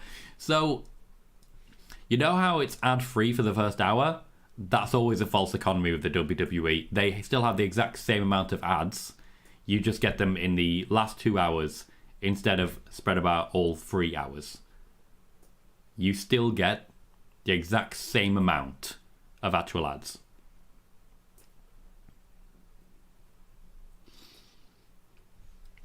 Joey says, I wonder if Roman will work the Saudi show since he always does. I find it unlikely. I do think he takes a proper break now, like a real one. King Azza said, I'd love to see The Rock or Roman win Money in the Bank and steal the championship from Cody. Would be a heartbreaking way for him to lose it. King Azza, I'm starting to think. You don't like Cody. Mox said, I'd like Punk to cost Drew in the Fatal 4-Way because Punk is there because there's a Philly, so... Also, if Drew wins the Fatal 4-Way, he's going to beat Priest whenever the match happens, most likely at Backlash. And he thinks Cena's behind me. Oof. I do agree, this should not be Drew's night, because whenever Drew and Damian Priest get in the ring together, Damian Priest is losing that championship.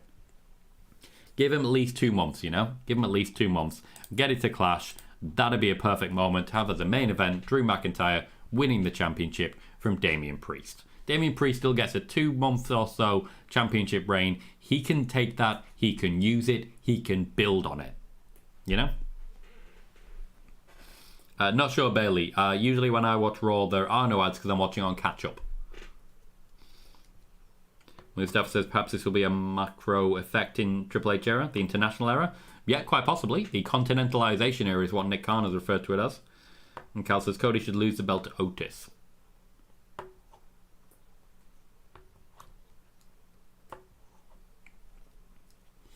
Still no sign of John Cena. Like, you coming, mate? Hurry up.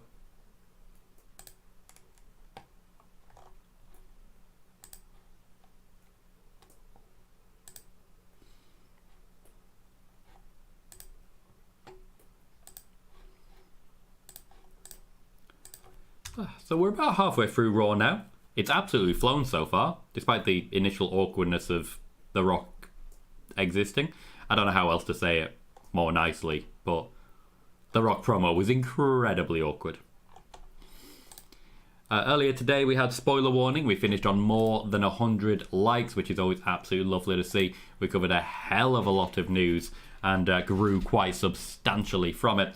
We've already had 40 likes here on this show, which is tremendous for a watch party. I think the most we've had in a watch party is about 60, so great work for everyone involved. We have now reached 5,809 subscribers. Again, a new record broken, and well on our way to 6K as well. We're not focused too much on subscribers at the moment, but we're quite enjoying the numbers that we're getting. Right now our focus instead is mostly on views. Our target for the year is to finish the year with more than 1 million views. Part of the tactics for that is also using Twitter, which I've been using to increase the amount of link clicks that we get, so the amount of traffic that we generate from Twitter going straight to YouTube. We were averaging at the beginning of the year about 200 views on YouTube being driven from Twitter. We're now up to 644. Yesterday, for example, largely from spoiler warning, 86 people joined our YouTube channel because of Twitter. That is one of the reasons that we are pushing so hard with Twitter at the moment. All a consistent strategy. If you are someone who's looking to be a content creator and you would like to talk to me at any point about your options for it, please do reach out. But in the meantime, still no John Cena, Miz in the ring getting mauled, R-Truth on the outside getting beaten up. They don't even need Damian Priest and Rhea Ripley, who I'm sure we'll see more of later on anyway. Crush says Cena must have got the Hershey squirts. King Adam says, I'm a Cody fan. I don't want him to be booed as champion. Gotcha. There it is.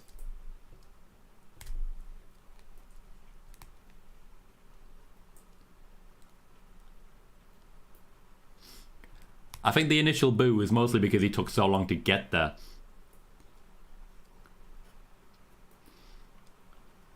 Chris says, the only people who may turn on Cody, the IWC.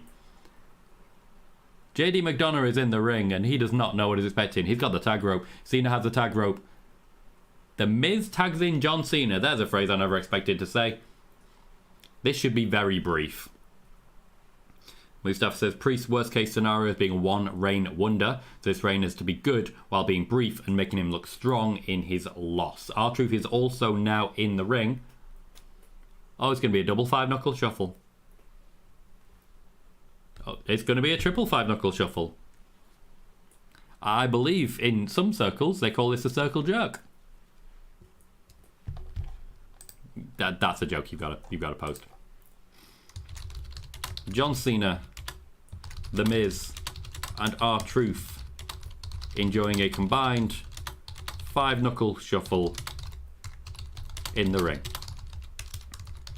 In some places, they call that a circle jerk. The Miz, unfortunately, slightly slower on that attitude adjustment, but overall, John Cena came, he saw, he conquered.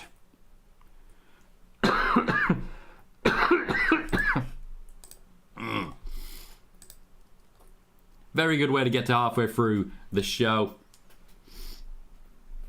R-Truth is slightly cold.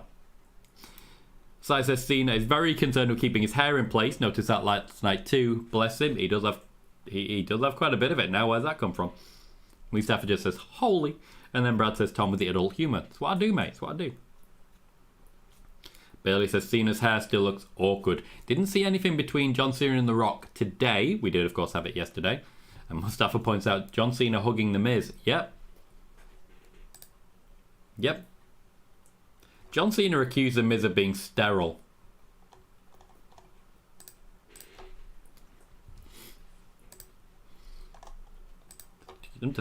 Yeah. John Cena once accused The Miz of being sterile. Nope, that's not the right word. Of being impotent. Anyway. They do well as a tag team. So, yeah. That's all you can really say in these moments. It's not the warmest of receptions, I'll say that. Joey says Cena should just get a hair transplant to fix that bald spot. I think he did. And Cal says, mad to think R-Truth and Cena main evented a pay-per-view against one another. Literally, the month before the CM Punk pipe bomb. The week before the CM Punk pipe bomb. That storm is raging. It is going mental out there.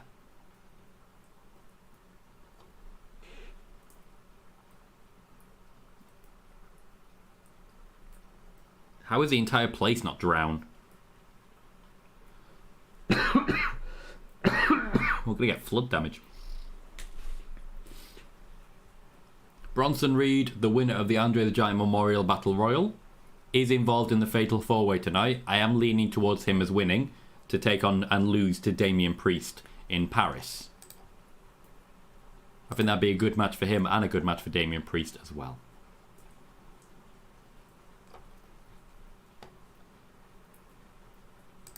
Not often he gets a chance to cut a proper promo, to be fair.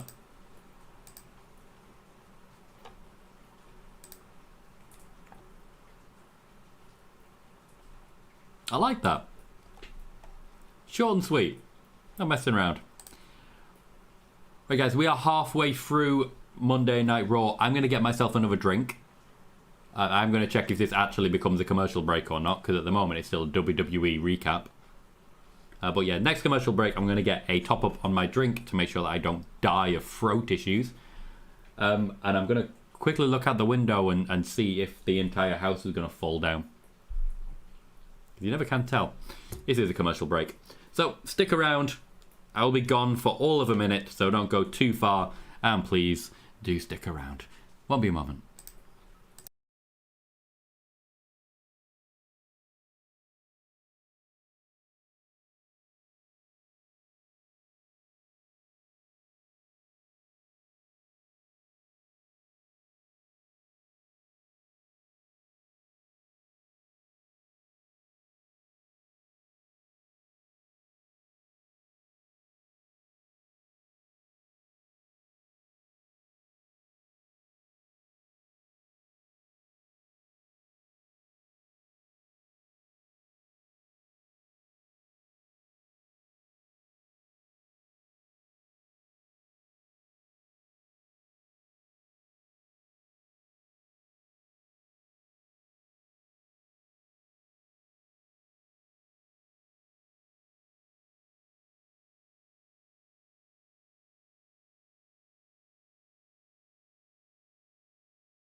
And I'm back. Hello again, everyone. We still have an hour and a half of Raw to enjoy, to look forward to get excited for. Not quite 90 minutes, but so far, we've only had 2 wrestling matches. I think the total time actually wrestling has been about 10 minutes. People are going to go mental on the internet. But to be fair, do you care about the opinions of people on the internet? Yes, because you're currently watching a live stream of someone on the internet. You definitely do.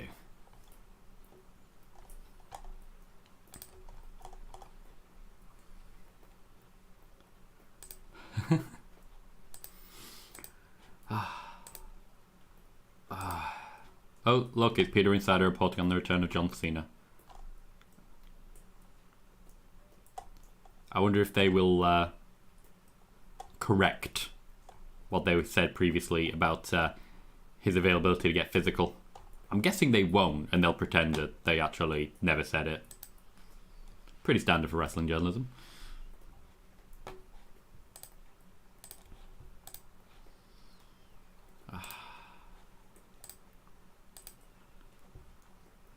Okay, the fact that they're celebrating the attendance as a 201,000 figure. Like, they're being crafty with that. They're definitely being crafty with that.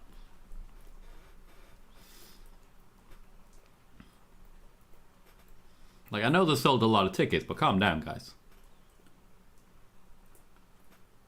Rhea and Dominic Mysterio backstage.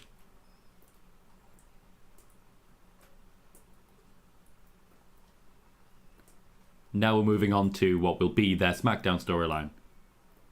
Dominic Mysterio looks like he wants to face Andrade. What the hell? That's gotta hurt. That literally bounced off the back of Rhea's head. No, but seriously, can we check on Rhea? Seriously though, can we check on Rhea? Ouch.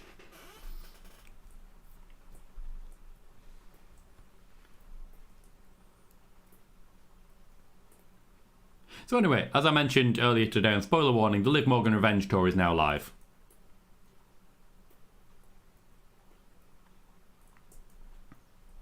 And yes, Martin, you're right on that one.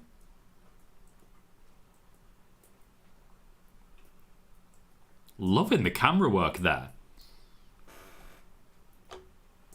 The camera literally just going straight into the ring from the corridors. I really quite enjoyed that. Joey has Bronson Reed. Oh, Ricochet getting the win for the Fatal 4-Way.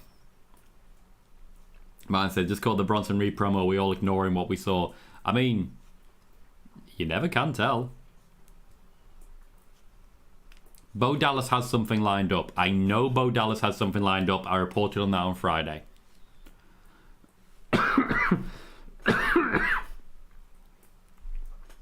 Carl says, imagine if there was a guy who had a YouTube channel and had a show called Spoiler Warning who could tell us about these things. Man says, I get you, mate. I really, really hope it isn't what I'm thinking. So it's essentially, we're getting a showcase of NXT champions at the moment. Suggests we might even be seeing Obafemi. Roxanne Perez will take on Indy Hartwell here. 1-on-1. Yeah, I agree, Martin. It's something that would make me feel a little uneasy, but we are where we are. We have seen Roxanne wrestle on the main roster before. She's wrestled on SmackDown and in tag team matches. Backing up against Bayley, I think.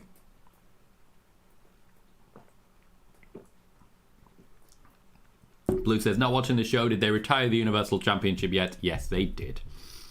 Bayley shouts, Roxanne. Brad says, oh, hell. Yes. And Leon said they should have got rid of Kevin Dunn years ago. Production has been incredible since he's been gone.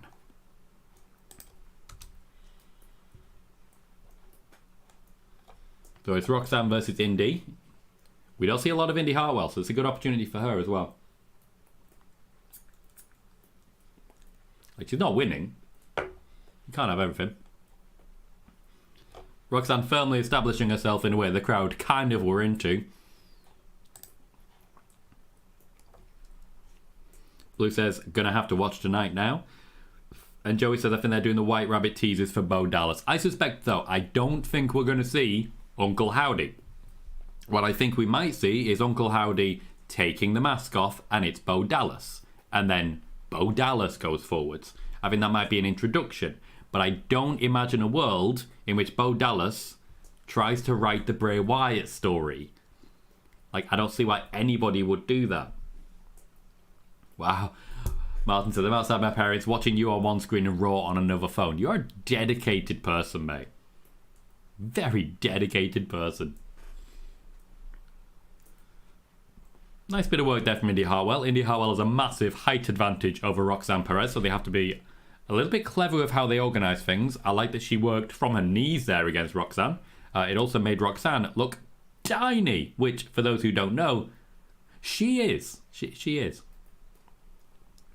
Cal says, no one should rewrite the Bray story. It was Bray's mind and imagination, and I agree with that.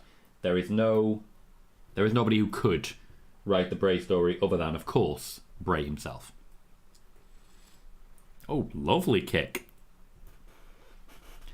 I think we know there's not going to be too much wrestling. We know there's going to be a lot of moments. We know the wrestling matches we're going to get are going to be less than 10 minutes. But the wrestlers themselves, again, Indy working from her knees against Roxanne. But what that does mean is it sends a clear message to the wrestlers. You've got less than 5 minutes. Make it count. And I do feel like the tempo is much better in these matches. Martin says the Uncle Howdy or even Bray-like storyline, basically, Carlos, only Bray should do it. Let it lie, basically. It's what I think we all are in agreement on this one. Bray's story, unfortunately, has come to an end. Nobody can do it like he did. Let's not try. Candice LeRae helping Indy Hartwell. Roxanne Perez, who's a heel, will be getting some support. Indy Hartwell doesn't seem too happy with it. Indy's not a dark side. Oh, there we go. Reminding us all that Roxanne's still the heel. And that's going to cost her. You're being too nice. Code red. Pop rocks. Okay. Alexa Bliss versus Roxanne is going to slap.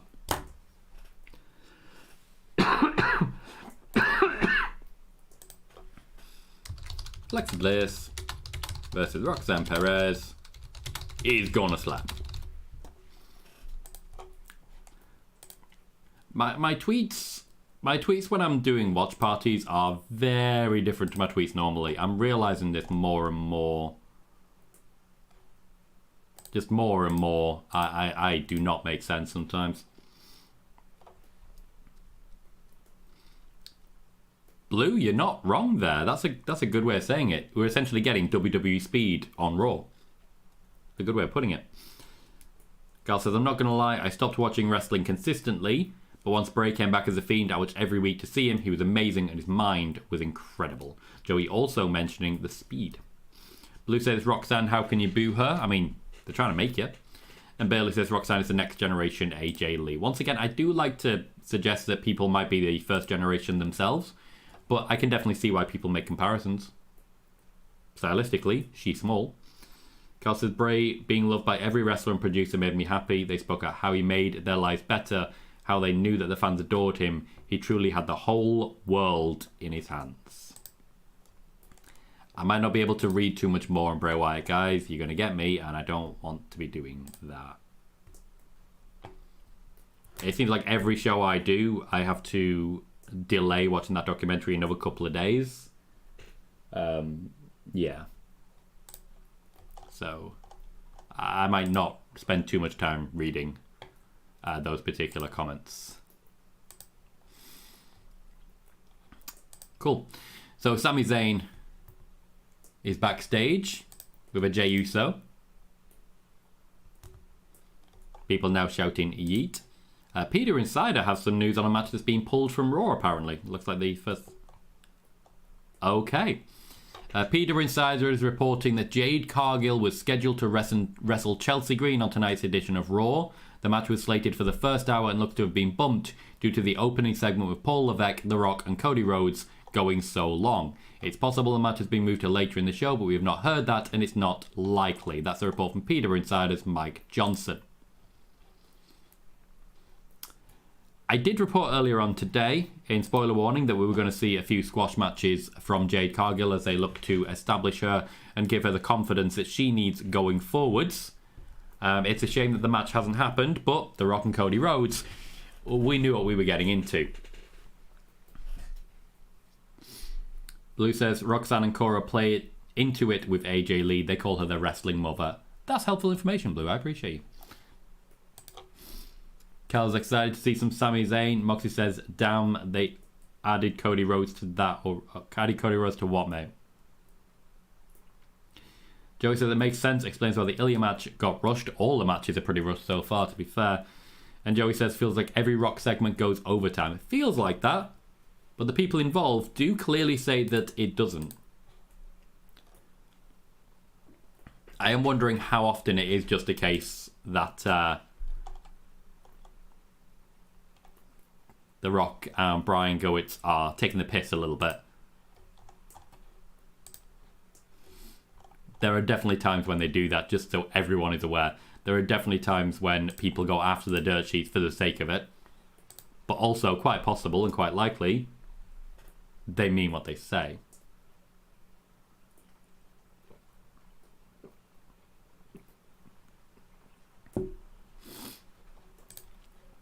I'm finding it slightly difficult to concentrate with the massive storm happening outside. You gotta calm it down, mate. But so far, it's been a good show. It's been enthralling. Despite the lack of wrestling, it's been enthralling. And honestly, that I don't mind the sort of the WWE speed format.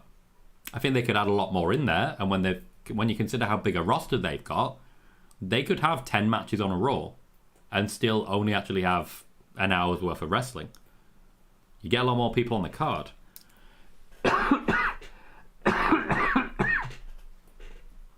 Ugh. Kevin said Jade Cargill is on SmackDown. Yes, but it's the Raw after Mania. Until the draft, there'll be a lot of back or forwards. Blue says, could move Jade versus Chelsea to SmackDown, I guess. Make it about the draft, talent on different shows. Absolutely, you could. Joey says, does The Rock not care about the time, or is the time management just bad? I'd say the time management is bad. He feels it when he's out there. He lets the crowd determine what he does. He recognised that they wanted to boo him, so he let them. Interesting, Brad. That makes sense. Also a little bit creepy. Leon says, just curious, does Rock get any backstage heat? This is like his 5th segment that went too long. No, not to his face.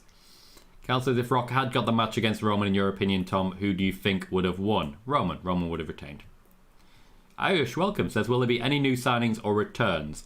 Yes and no. New signings we don't hear about. They don't pop up on a Monday Night Raw. That's not how that works anymore. As regards returns, we've seen quite a few people who've popped up from NXT. Roxanne, for example, is a return. She has worked on the main roster before. Also, I can see you've asked that question 3 times now. I get that you're excited, but chill the fuck out.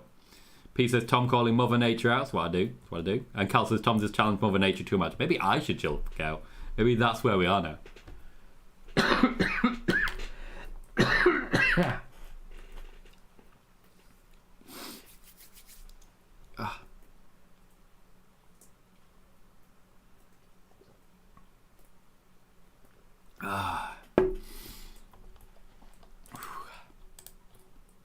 We're not far off the last hour now. There is a big draw segment coming in about 10 minutes.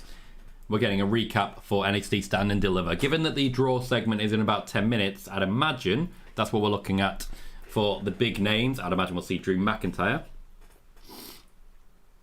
Crush says, via the Wrestling Observer, thank you for sourcing. Seth Rollins will be taking time off. The hope this morning was that it will only be about 4 weeks. Thank you, Dave Meltzer, for confirming my report.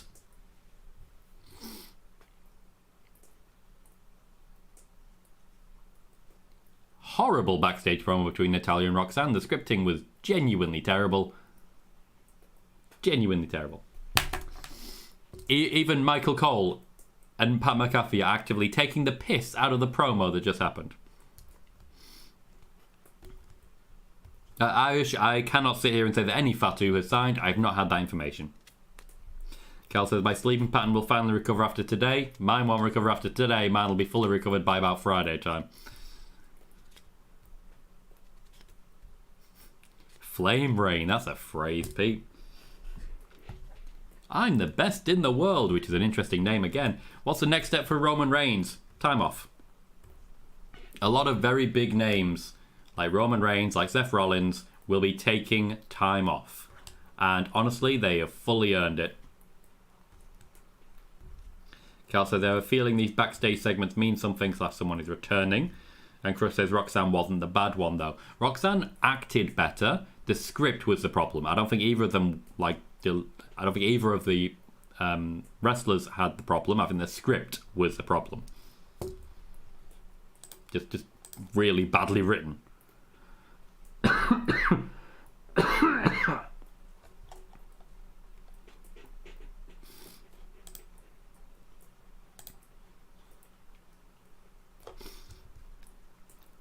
Cal says, I'm still annoyed Becky doesn't wrestle as a book. She has her moments. She's bookish at times, you know?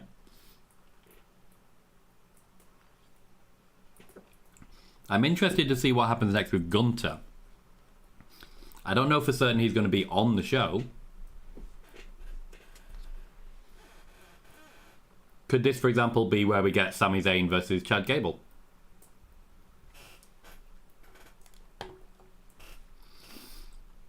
Yes, Ayush, when it comes to Becky Lynch and Seth Rollins, they're currently actively negotiating new contracts as a package deal.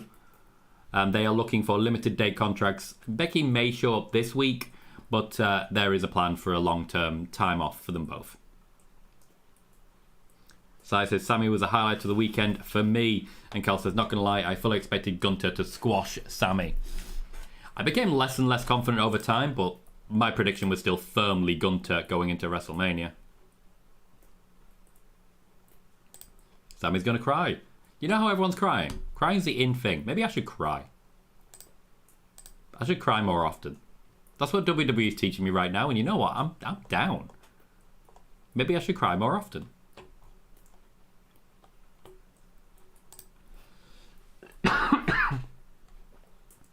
Leon says, a few filler feuds, then world title scene, but he should only challenge for the world title if he's winning it. I agree with that.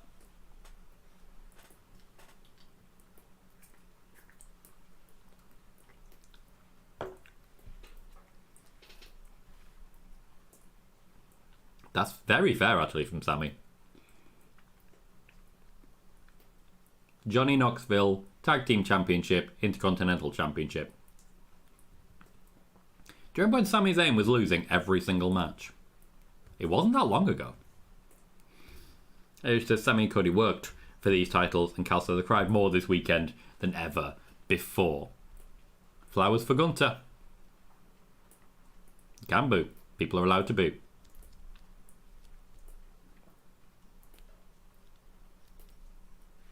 The number of the beast itself.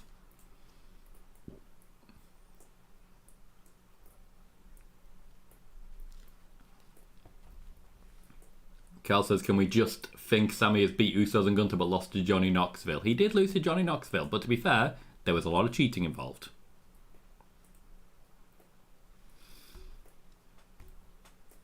Sami Zayn's starting to get a good record with that Intercontinental Championship, by the way, and this one feels a lot bigger than his last one.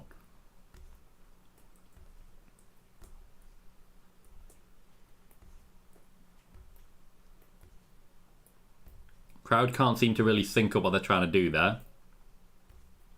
This is just noise. Brad says, I think if Sammy faces Chad, that Chad will win. I wouldn't hate it as an idea. I think now's too soon, but I think we're heading that way.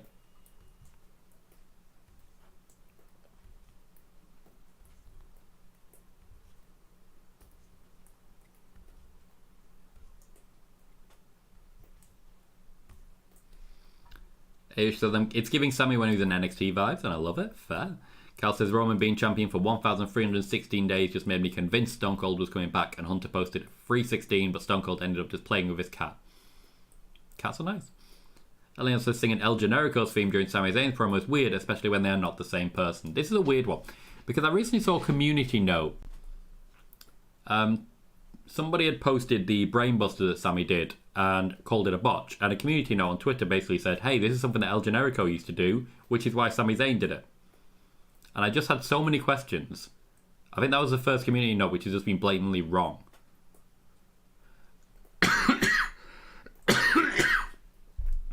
Imperium are on the way down.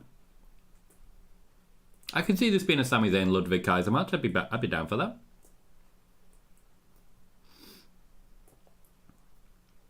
Bailey says it was pointed out on social media that Sami Zayn faced Gunter having fasted daily during Ramadan. Very true. He only broke his fast recently. Blue says, what do you mean it was wrong? Well, they're not the same person. El Generico retired a long time ago.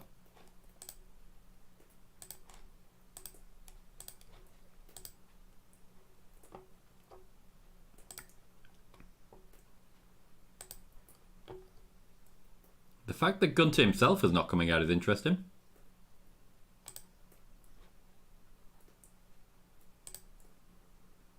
Kaiser's a very good speaker. I don't think we've really given him his flowers yet.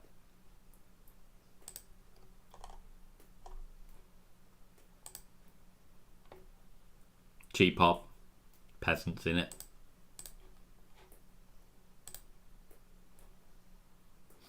Cal says, I swear I'll lose my mind if Roman Reigns as former WWE Champion, like what happened to Triple H years ago. Good old bit of Lillian Garcia. Blue says, with those orphans in Mexico. Yeah, that's what happens. Billy says, would El Generico induct Kevin Owens into Hall of Fame? I think he might. I think they've got some history to build on. Leon says, Kaiser is fantastic. Been a fan of his for years. Watched a lot of him live under his Marcel Bartel days. They're here to make it right. Okay, so Kevin Owens is probably going to come out and we're going to have a tag team match. Kaiser and Vinci against Sami Zayn and Kevin Owens.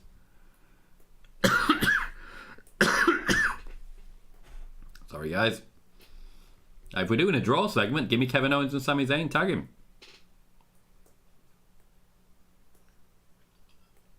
Oh, I should have seen that one coming. It's not Kevin Owens, it's Chad Gable. We're building towards a Intercontinental Championship match between Sami Zayn and Chad Gable. Give him a tag team match. Oh, spot on. I'm there for that. Absolutely there for it. It always sounds like they're booing Chad Gable, but they're actually saying shoosh.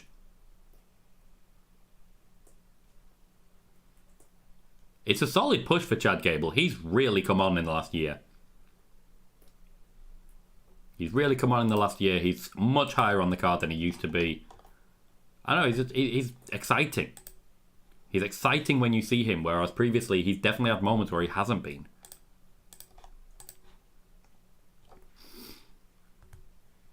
Oh, Cal, definitely. We know about that one. Hey, it says Gable. Leon says Chad Gable. Bailey says it feels like a house show to send the crowd home happy. The best Raw after Mania always does. Feel a little bit like a house show.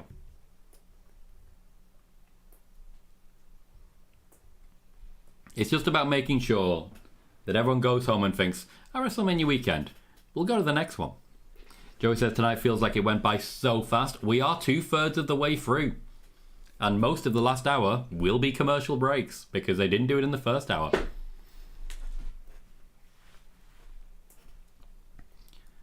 Honestly, I am surprised they didn't, like if the Jade Cargill match was supposed to happen, I'm surprised they didn't throw that in there. It's difficult to tell sometimes because you do get wrestling journalists who'll report a match is happening, and when they're wrong, they just say, oh, the match was pulled, what are you on about? Plans change. Brad says, isn't El Generico still at the orphanage? That's the last I heard about him. Yes. Last I can tell, he's been at the orphanage for a while now, and he's very happy to stay there. Are we at the time where the drips yet? Yes, we're good. So, this is flying. Considering I'm not drinking anything with caffeine in it, I expect it to be basically zombified at this point, and yet we're okay. I think we're okay. This is all going much better than I expected. And that makes me suspicious. We know that in the last hour we've got this tag match, we've got the Fatal 4-Way. There's a couple of big names we haven't seen, but I don't think we're going to see Seth Rollins. I don't think we're going to see Becky Lynch. So then who are we going to see? Drew McIntyre, certainly. CM Punk is still in town. So CM Punk getting involved in that is possible. I don't know. Outside of that, we got space. We got space.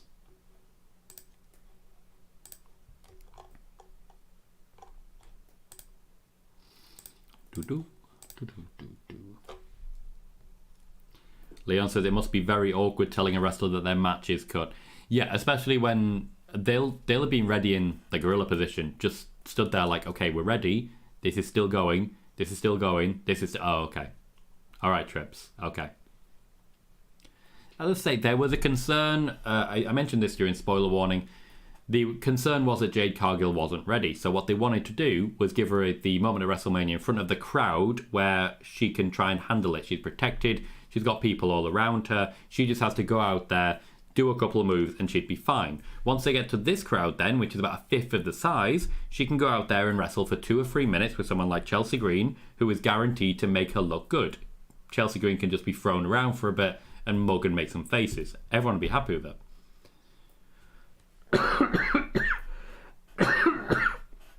We will see more of them as we go forwards.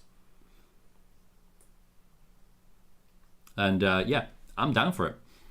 That's the plan for Jade Cargill going forwards. No, you may not, Cal. No, you absolutely may not. Because what I am missing is the ability to recover. If I'd have been sleeping properly, I'd imagine most of this cold would have gone away by now. Joey says, I'll probably move Jade's match to Friday. True. And Brad said, this is way better than last year. Joey says, I'm interested in this Bo Dallas return storyline. I think it's going to be something very creative. I hope so, as I say.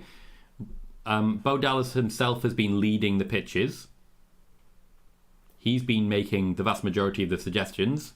And WWE are invested in it. Mustafa says, in an alternate timeline, El Generico and Stardust are tag champs tonight. Carl says, I really wish Dustin Rhodes wasn't signed with AEW. It would have made yesterday even better. He's pretty happy with where he is. Ayush can't wait for the draft to happen. Leon just says, Sheamus. And I counter that by saying, Sheamus.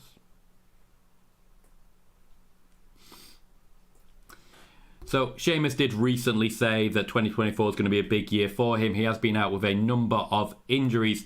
They were just waiting for him to be fully fit and ready to return. Sheamus is now ready to do so. He will be a singles wrestler because Fight Night be gone.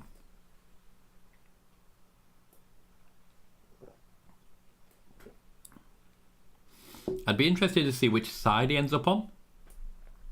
I also think in general, we're going to build towards something like Sheamus versus Obafemi. And I'm not against it. Sheamus will do favours for Bron Breakker. He'll just basically be the big physical gatekeeper. And I'm down for it.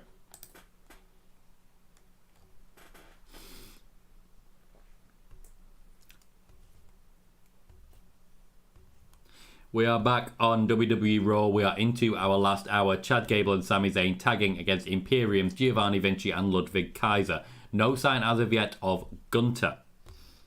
Joey says, I wish Sheamus would come back with his old theme. Leon says, I think he's out the door when his contract is up. The WWE do have an opportunity to convince him to stay. I don't necessarily know if they're going to be able to. He says, if Dragunov gets drafted, will he relinquish the title? No, because Bron Breakker hasn't. And Joey does love the old theme. Gable didn't quite get the jump he was looking for, but Vinci covered for him nicely. Decent pace so far in this match. Chad Gable giving an opportunity to really show off. Sami Zayn protected a little bit. He's undoubtedly a little bit banged up. So a tag match works nicely for him. You do get a lot of that on the Raw after WrestleMania. The people wrestling one-on-one matches tend not to have been on the shows for WrestleMania. Instead, people will get tag matches which will keep them protected and calm.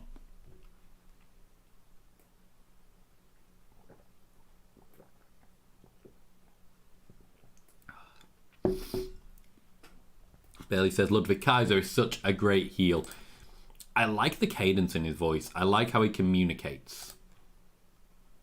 Also, as we know, he is a phenomenal wrestler.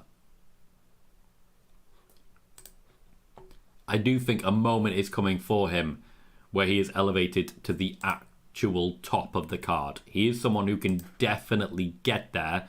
They just need to give him an opportunity to actually do it. He has been missed. Ain't nobody chopping down the big men. That's bad. It's a bad joke. Move on. Don't do it.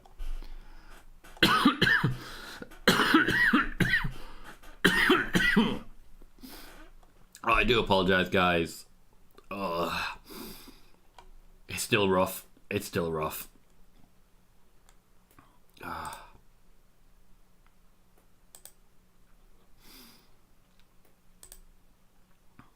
It looks like the chair from Liv actually missed Rhea, by the way. Just downloading it as a video. If I can share it, because it's funny.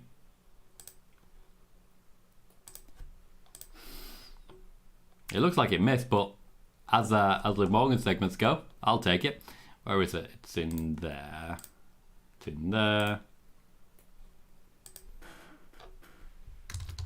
Liv Morgan's Revenge Tour starts with Rhea Ripley and a chair.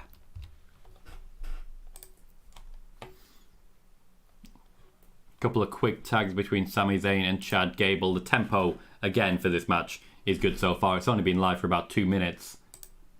And the crowd is still very hot for it.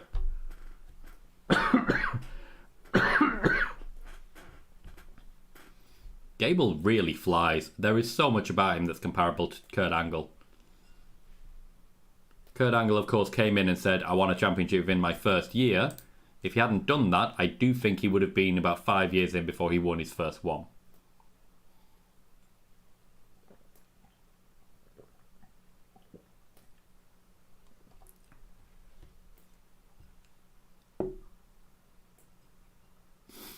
Crowd are chanting something. We want something. Pat McAfee didn't know what they were saying either. It might have been we want beach balls. Which Raw after WrestleMania is pretty infamous for beach balls, so maybe that was what it was. I don't want it to be that. It would be horrible if it was that. But it might be. Carl says, Tom, I think it should be international law that every person is required to watch Kurt Angle matches. You'd be hard-pressed to find a wrestler who isn't very familiar with Kurt Angle's body of work. It's just disrespectful to do anything else.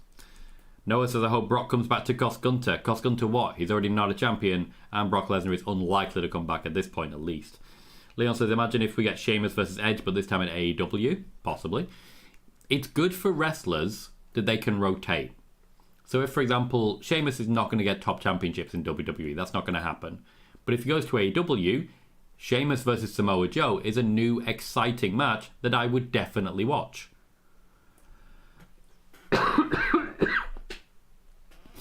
I would definitely watch a Samoa Joe Sheamus match. That rotation is a good thing. And it also means there's now a slot in WWE where someone like, I don't know, like Aleister Black could go from AEW to WWE. Good competition opens doors for everyone. There is a huge benefit to the WWE to have AEW successful. It says, when a new championship design's coming? Haven't heard anything about new championship designs myself. Carl says about the chair, I hope it did miss you threw that so hard. Yeah. Brad says Kaiser for King of the Ring is what I meant. I assume so when you said King. King Kaiser says SummerSlam, it's going to Rock v Cody, Seth v Roman, Punk v Drew. Few things. Firstly, as regards Rock v Cody, I don't know what the Rock's schedule is looking like. We can't guarantee that. As regards Seth, his contract may have expired. As regards Drew, his contract may have expired. Blue says, Tom, are you sure they retired the Universal Championship? Everywhere I look, including WWE's own site, has it still active. Yep. The intention is going forward, it will no longer be referred to as the undisputed WWE Universal Championship, but in order to respect the championship reign that Roman had, and the reign that they're still talking about, instead of saying this championship never happened, what they're instead going to say is that this championship is the undisputed WWE Championship, and quietly stop talking about it. What I've said is that Drew McIntyre is going nowhere. Personally, what I've heard is that a signature has been put on pen to paper. But getting there and waiting for the WWE to announce it is very different. Until the WWE announce it, we are basically in default position, which is that he does not have a contract beyond the next couple of months. Leon says, does WWE own his name because calling him anything other than Sheamus would be very weird? I do believe they do, yes. Bayley says having options outside WWE can rejuvenate careers. Ember Moon / Athena wasn't going to be winning in WWE, but she's been great in Ring of Honor. I would also say big names like Mercedes. The fact that she's moved elsewhere has created opportunity on that roster. Liv Morgan's a great opportunity right now. She has an opportunity to really, really put herself in a very strong position. I don't think if we had a Mercedes there, she'd be getting that opportunity. Brad says that's why I don't want AEW to go anywhere. No, Cal, Ayush is absolutely right to ask that question and ask for clarification. There is no downside to that. I encourage people to ask for clarification if they're not sure. Blue says, what I mean, Tom, is officially retiring it like what they did with the WCW and original World Heavyweight Championships, where they stopped counting dates as champ. No, they're not going to do that. They're not going to do that because they are keeping it purely so that they can celebrate Roman. The history will continue. The name on the championship will be gone. Joey says, Toni Storm has been killing it in AEW. Vince really screwed up firing her, and that has been pretty firmly proven by the work that she's done. Mustafa says, we all got worked long term. Cody went ahead and convinced Tony Khan to build a developmental and retirement company for WWE. Wow, harsh. Especially when they already have a developmental company. It's called NXT.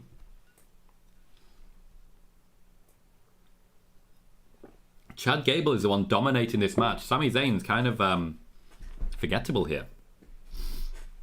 Nope, Blue. Cody is not a double champ. Roman Reigns was a double champ. Cody is not a double champ.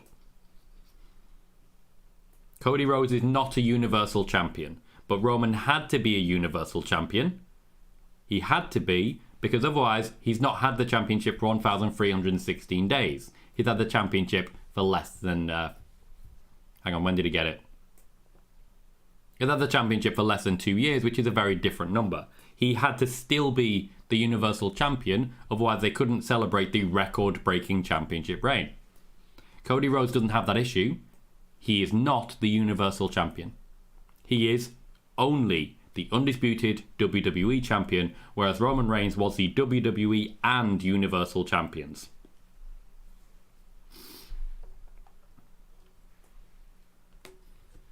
I know it's awkward, but it's very WWE. That was a brief kick. I still can't see Sami anywhere. It looks like Imperium might be picking up the win here. That's a finish. Gable's got his eyes on something. He was worried Sami wasn't going to make it in time, and to be honest, he didn't. Gable kind of had to kick out of that one. He protected as best he could. I think he was kind of willing to take the loss.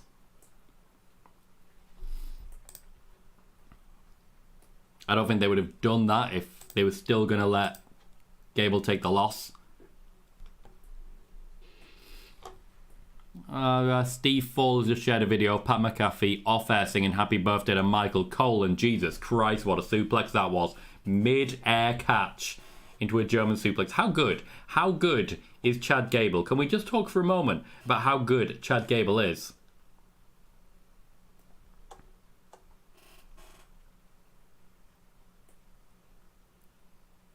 Lots of German suplexes here. We definitely seem to be building up to the finish. Third German. Imperium will not be picking up the win here. I suspect this might be our second to last match then.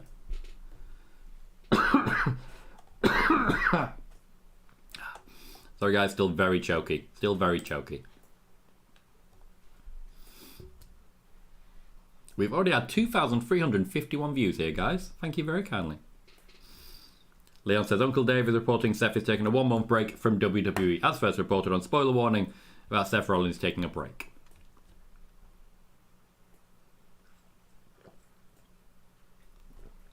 Always got to respect how my name always comes up when it comes to stuff that I've reported. Getting a bit scrappy and derailed by the end here, which I'm not hating. I'm running out now. Comes down to a one-on-one, Sami and Vinci, I should say. Exploder is a build-up to a hell of a kick. Gable could tag. He's got the tag rope. I think he's gonna tag. Maybe we tease some can they coexist. No. Sami Zayn wants to give Chad Gable the finish. Hits the hell of a kick. Into the O'Connor roll. Oh, apparently it's called Chaos Fury. I'll take it. And that's a win. Chad Gable getting the pin. That is a sign of respect from Sami Zayn to Chad Gable. Well earned, I would say, as well. This is an Intercontinental Championship match waiting to happen. I'm kind of expecting a little promo after the match to show that that's where they're heading. I think we all know it, though. No Gunter tonight is interesting. Cal says Seth and Becky deserve a break. They put some unbelievable work in the last few years, and there's definitely more out there for the two of them than just wrestling. If it's a 1 month break, they will be going into May, and they will have less than a month of contract remaining. Bailey says, I think Vince hurt Chad Gable's trajectory by treating him as a comedy match. I agree with that. Pete gives the match an 8 out of 10. We've not been doing that because the matches and the show's been flowing really well. Thank you for reminding me, Pete. How do we rate that match? I think that was a good match. I think that was fun. I'd give it a 7. I think there was a lack of big spots taking it higher than that, but I do think the tempo was great. There was constant tags, constant interest. The commercial breaks always sort of screw me up for it. How do we rate that match out of 10? Peter's giving it an 8. Blue says, just want to make this clear, the WWE's own website has Cody as the Universal Champ and the WWE Champ, 2 separate entries. He is a 2-time World Champion in the WWE. I'm sure they do, and I appreciate you sending me that information and letting me know exactly what the situation is. I'm confident they will rectify their mistake.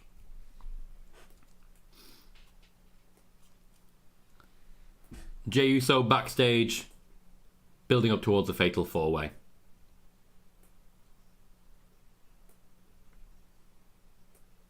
Bailey says 7, could have been an 8 but dragged a little at the end. Cal says 7, good pace, decent match to fill the card, and Brad gives it a 7, definitely as well. Jey Uso told people to say yeet, and they did. Ricochet is shadowboxing, and every time he does, he leaves his little finger up there, and I don't know why, because that's not how you punch someone.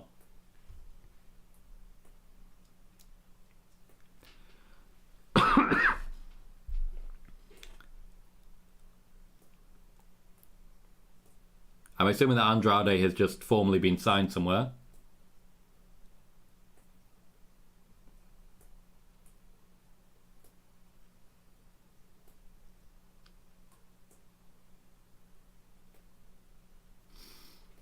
We're building towards draft. It's an opportunity for Ava Raine, of course.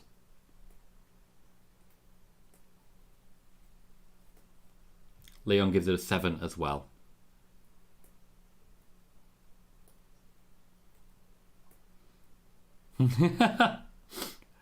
I cannot believe he just said that about Chelsea Green. She's dressed to wrestle. The match with Jade Cargill could be about to happen.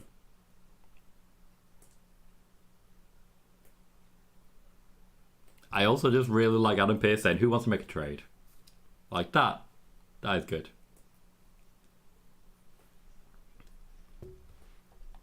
She's sliding into DMs now.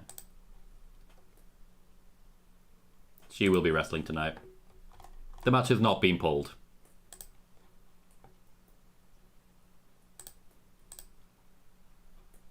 Well, Peter and Insider, of course, protected themselves when they reported that it was pulled because they said it could still happen.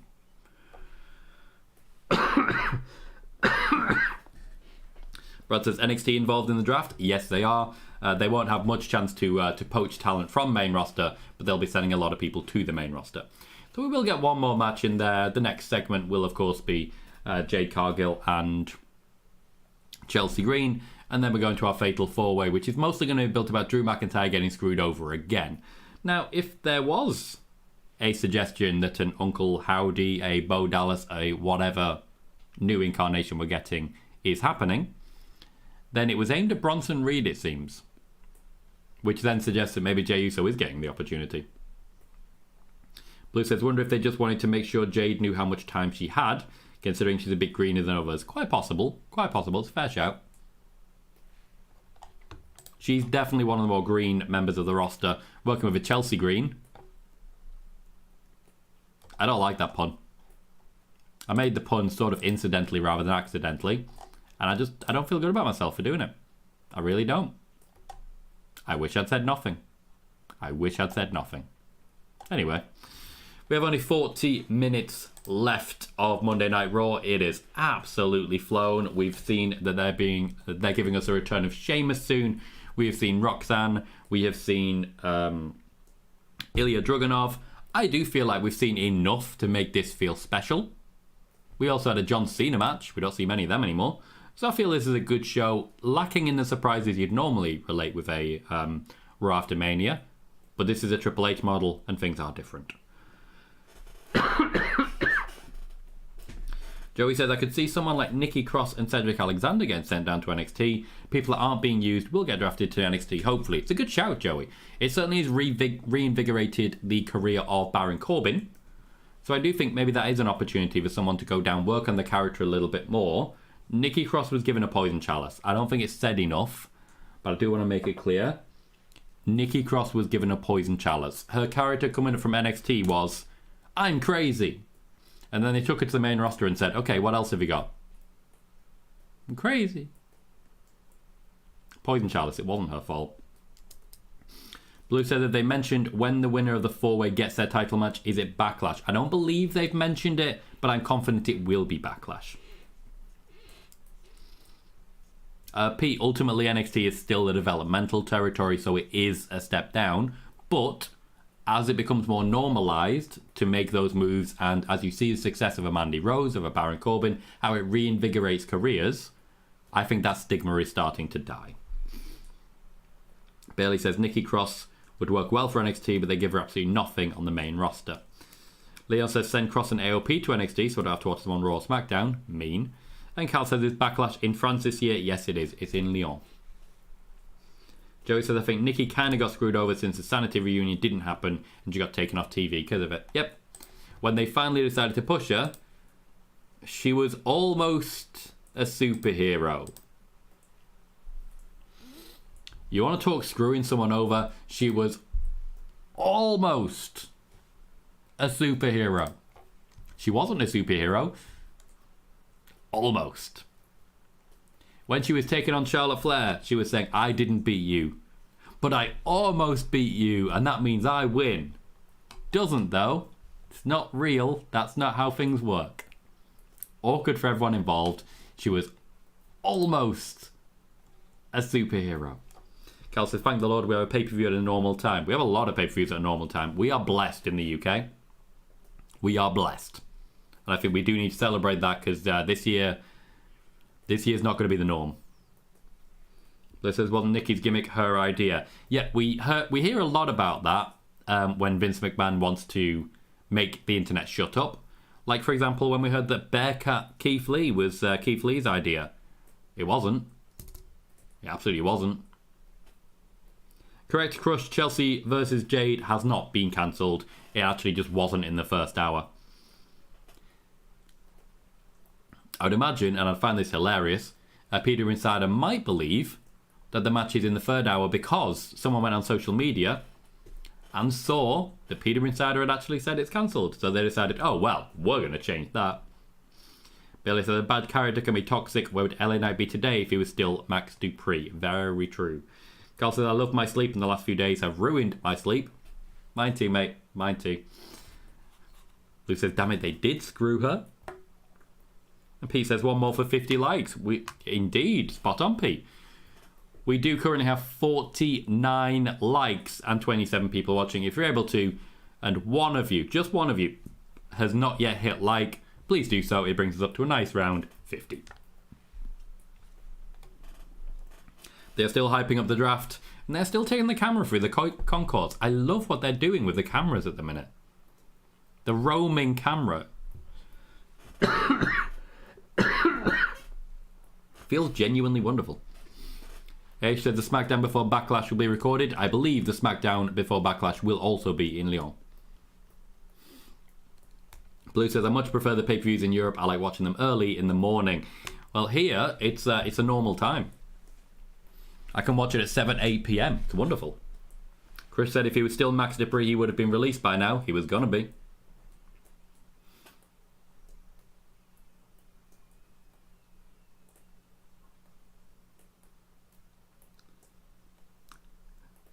Bless the man for Irving. She knows what to do. Right you are, Jack. Joey says, Sheamus versus Dragunov is a match I really want to see. Oh, that's a shout. Chris said they don't think 2K likes the camera work because they'll have to upgrade crowd models. Yep. Oh no, they'll have to be good at their jobs. Imagine asking your gaming company to make a good game. What a dick.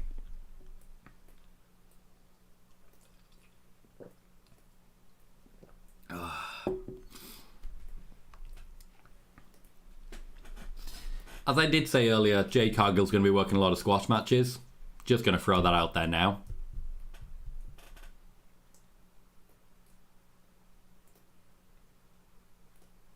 That's all I really want to say about it.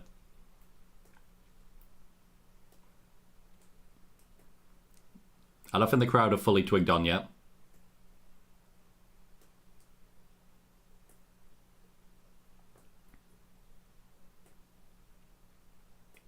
I still don't think the crowd have fully twigged on yet.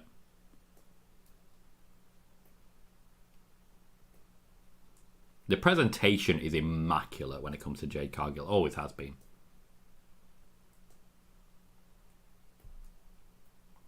Okay, they have twigged on. It's just a muted response. Cal says, not going to lie, LA Knight and AJ Styles exceeded my expectations. However, it's AJ Styles. He could wrestle a loaf of bread and make it a good match. Yep, I am in exactly the same camp. I also feel I should point out the Kota Ibushi blow-up doll match. It's a thing that happened. It's not terrible. That's all I can really say about it. It's not terrible. Chris says, poor Chelsea. She's not going to be given any substantial pushes. No. That's not what she's there for. P says, God, she is magnificent. She is chiseled, and she knows it. Chris says, does Sheamus go to Raw or SmackDown? Sheamus has been announced for Raw. Cody says, I'm loving the camera work, and Triple H mentioned at the press conference that more presentation changes are coming. They are indeed. They're going to be really honing and refining their process. Jade doesn't look as nervous now. As I say, the smaller crowd is undoubtedly helping her. Also, considering who she's working with, Chelsea Green will make sure that she looks fantastic.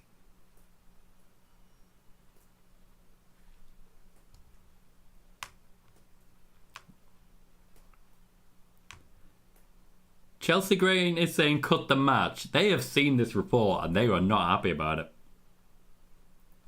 Took her eye off the ball. Always a bad shout. It's going to be that. It's literally just going to be that.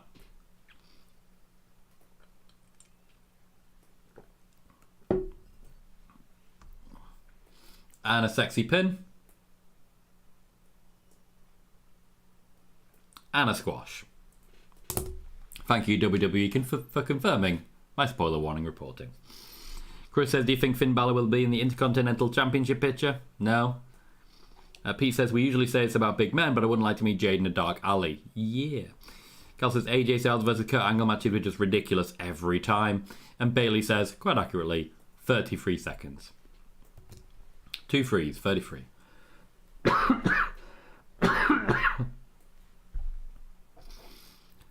Joey says, Jade doesn't look much better with these squash matches. It's not about that. They believe she's ready to wrestle. They just want to build her confidence.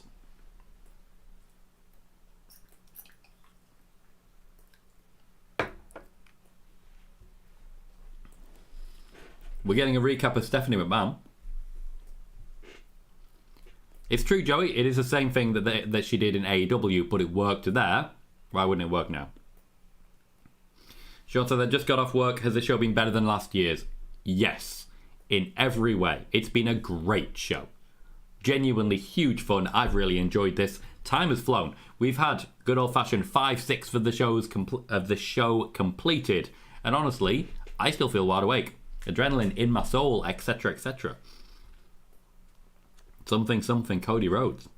B says, could we see Jade versus Rhea further down the road? Yep, that's certainly one of the things that was considered when she was signed. Quite often when it comes to reaching out to wrestlers to bring them in, they will think about what possible opponents they can give them immediately.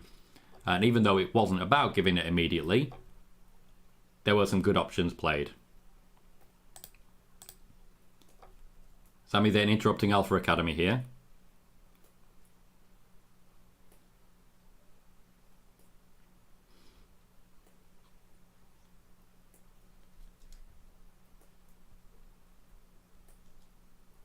No. Oh, Sammy, no.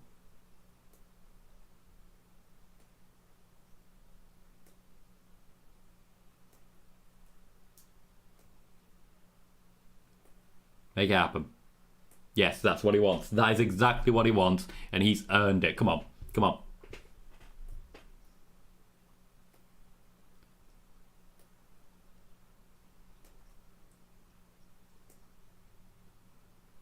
That's what we all want. We all want that match. Next week. Earlier than I thought. Gable will definitely take it.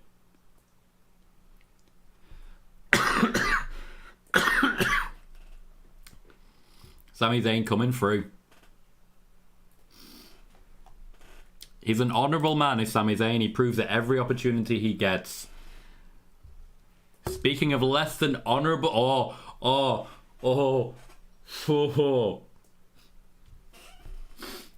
this McIntyre is going to be the best one. This is actually going to be the best one. We have officially reached peak Drew McIntyre. I'm tweeting it. We have officially reached peak Drew McIntyre. He just hates everyone. I've never seen anyone get screwed so hard and so often. Bullshit. Oh, he's done it carefully. He's not swearing too bad. He's a good boy. Oh, you're memeing yourself, mate. It is funny. Chris says, Tom, who would you have win Money in the Bank as of right now? I wouldn't. I'll need some time to work out what the new landscape looks like. I definitely would lean towards Gunter, though.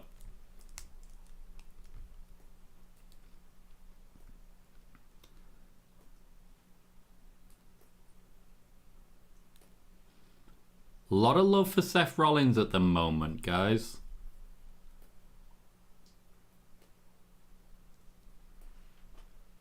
I'm interested in what's going on with Seth right now. Brad says, last year seemed like it was 8 hours instead of 3. True. There we go. There we go. The mention of Damian Priest.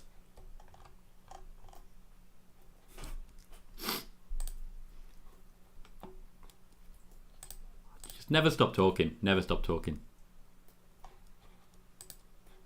That's true. He's been cashed in on twice.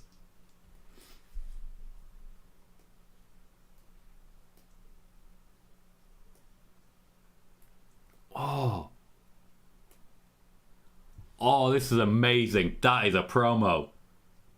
More? Okay. Oh.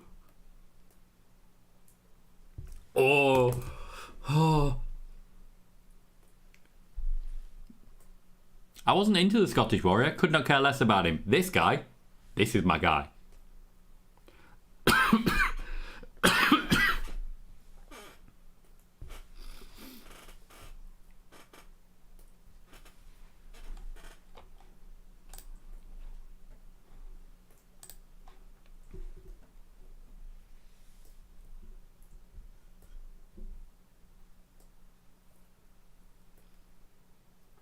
He did make jokes. He did go into business for himself.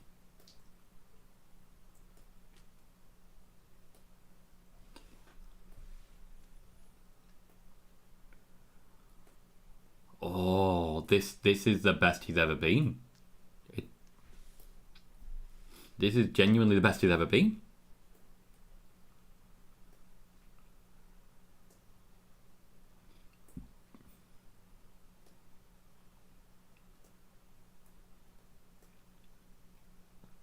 Jey Uso essentially has to interrupt him. Because if you don't stop him, he won't stop. He'll cut that promo for a half hour and I will lap the damn thing up. I will swallow everything he wants to give me. There is something about Drew McIntyre in this version of Drew McIntyre. Like, I just keep putting it out there. Keep putting it out there. Fill me up, man. This whole I've got that's just there for good promos, for hate, for intensity, for carnage. Just fill that hole, Drew. Anyway, where are we? Mustafa says one day Jade will be women's champ at the same time as MJF is WWE champ. I don't think so. P said that would be a hell of a match. That's for next week. Chris said the better main event. You really think Gable takes it next week? No. Bailey says the contrast, face or heel. Sami Zayn can be trusted, but Kevin Owens cannot be trusted. Fact. Pete says he sounds like Billy Connolly when he's mad. That's Scottish, yes. Mustafa says Glasgow smiles. All around, Cal just says, and accurately, bondage Undertaker. It's not quite the quote we usually use. We usually go for bisexual Undertaker, but I'm guessing somebody in the back does not support the concept of bisexuality. Sean says I've seen some Becky fans are upset she's not on the show. The lady's feeling ill. Let her rest. Sean wants me to do the Yee dance. Sean's not going to get what he wants. Mustafa says nothing makes a point better than us forgetting he lost it to Money in the Bank last time too. We had that wonderful week. And I really enjoyed this. This was one of my favourite shows of all time. Because The Miz was the champion. And Bobby Lashley was like, okay, so I'm now going to be in a match. And The Miz ran. He waited for the bell to ring. And then he ran. And I was on a watch party. And about a minute before it happened, I said, we know what I'd love? If he just runs. He waits for the bell to ring. He just scarpers and he gets a win on a count out. Or gets a loss on a count out. He just runs. That's all I want. And that is exactly what happened. And I've never been so happy in my goddamn life. Why am I more awake now at 25 to 4 than I have been for the last year of my life? What? Am I delirious? Is that what's happening? Am I really here? I'm lively. This has been a really good show. Is this me happy? Anyway. Ayush says these promos by Drew make me believe he has re-signed, but why doesn't WWE confirm? I believe WWE will confirm, but I originally thought it'd be after WrestleMania. Now that we know Clash at the Castle is coming, I think they'll announce it at or after Clash at the Castle when he wins the championship. They don't want to give the game away too much as to what they promised him, but they have promised him quite a lot, as I mentioned on Spoiler Warning today. Cal says, Tom, what's Drew to fill him in the hole? What exactly do you mean by that? There is a hole I have for great quality content. And Drew McIntyre, he has everything needed to fill that hole. That's all I'm saying. You don't have to get weird about it. Just, I want Drew McIntyre to fill that hole. It's that simple. You guys got dirty minds. Reading into stuff. All I said was I want Drew McIntyre to fill my hole. What's weird about that? I have a brand, don't I? I very clearly have brands. I'm just leaning into weird shit lately. Anyway, Sean says, does this Money in the Bank cash-in count, though? Miz did fail his cash-in. He didn't. He absolutely didn't. Brad says, Tom, you're too tired, meaning it's going to be hard to get to sleep. Yes, so you're spot on there. That always happens to me. I can't get to sleep, and when I eventually do, I wake up a lot more tired after sleeping for 12 hours, because that's the thing. Your body trains itself to just live on as little sleep as it needs. So I will train my body to keep me awake, because it has to be, for days like this. That was an accident. What happened there? I'm actually manic right now. Anyway, you go through the phase of being completely exhausted, which for me was about 5 o'clock on Saturday, literally during NXT. And then NXT woke me up. But you go through that period where you're exhausted, and then you get to the other side of exhausted, and you're just awake again.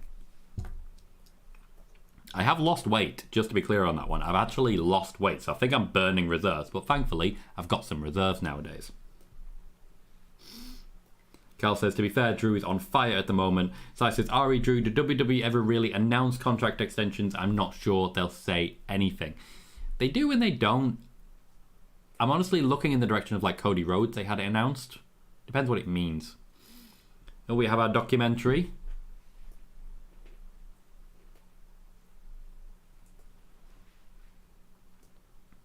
Mustafa says, who's the bisexual Undertaker now? Damian Priest. Although I do think we're at the point now where it's bisexual Kane. Sean says, do you think they wait until after Clash to announce that Becky has re-signed? First off, they'll need to re-sign her. Billy says, are we surprised Becky hasn't appeared tonight? No. I don't expect her for a few weeks, to be fair. Joey says, do you see them doing LA Knight versus Logan Paul at SummerSlam? I think it's certainly an option. We'll see how it goes. So Sean, I get what you're saying. You're right. That cash-in failed, and then he got given it back.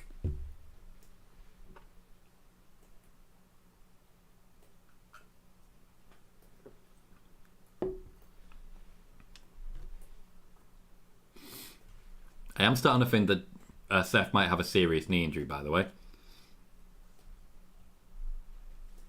That he fought his way through it for WrestleMania.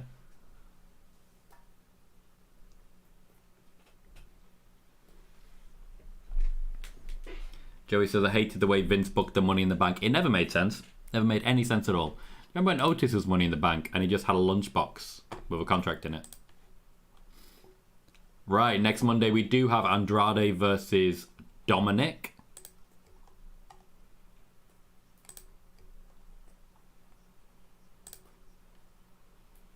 Sami Zayn versus Chad Gable. I'm liking this. I'm happy overall with the match that they're putting together for us.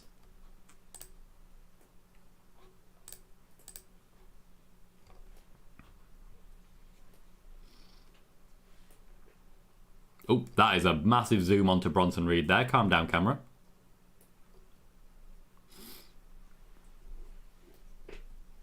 So we have 20 minutes left. There'll be one more commercial break in the middle of this match.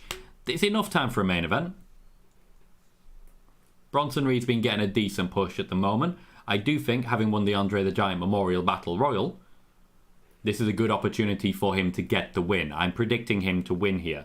I don't think he'll beat Damian Priest, but they can protect him by whatever Bo Dallas is doing, and then pivot to Bo Dallas in whatever incarnation versus Bronson Reed going forwards for Money in the Bank, for example. Damian Priest needs an opportunity to get a few wins. Beating Bronson Reed, I do think beating Jey Uso is a good shout and would really help him as well.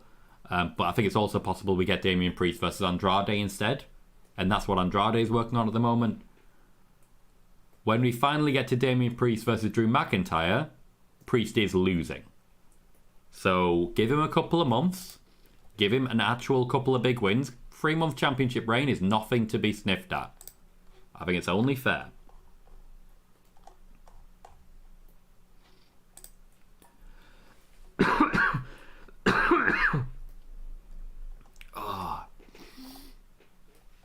Hector says, Tom, to your knowledge, has Drew's heel promo been written for him? Or has it all been him because they seem to be getting better and better the longer this run goes?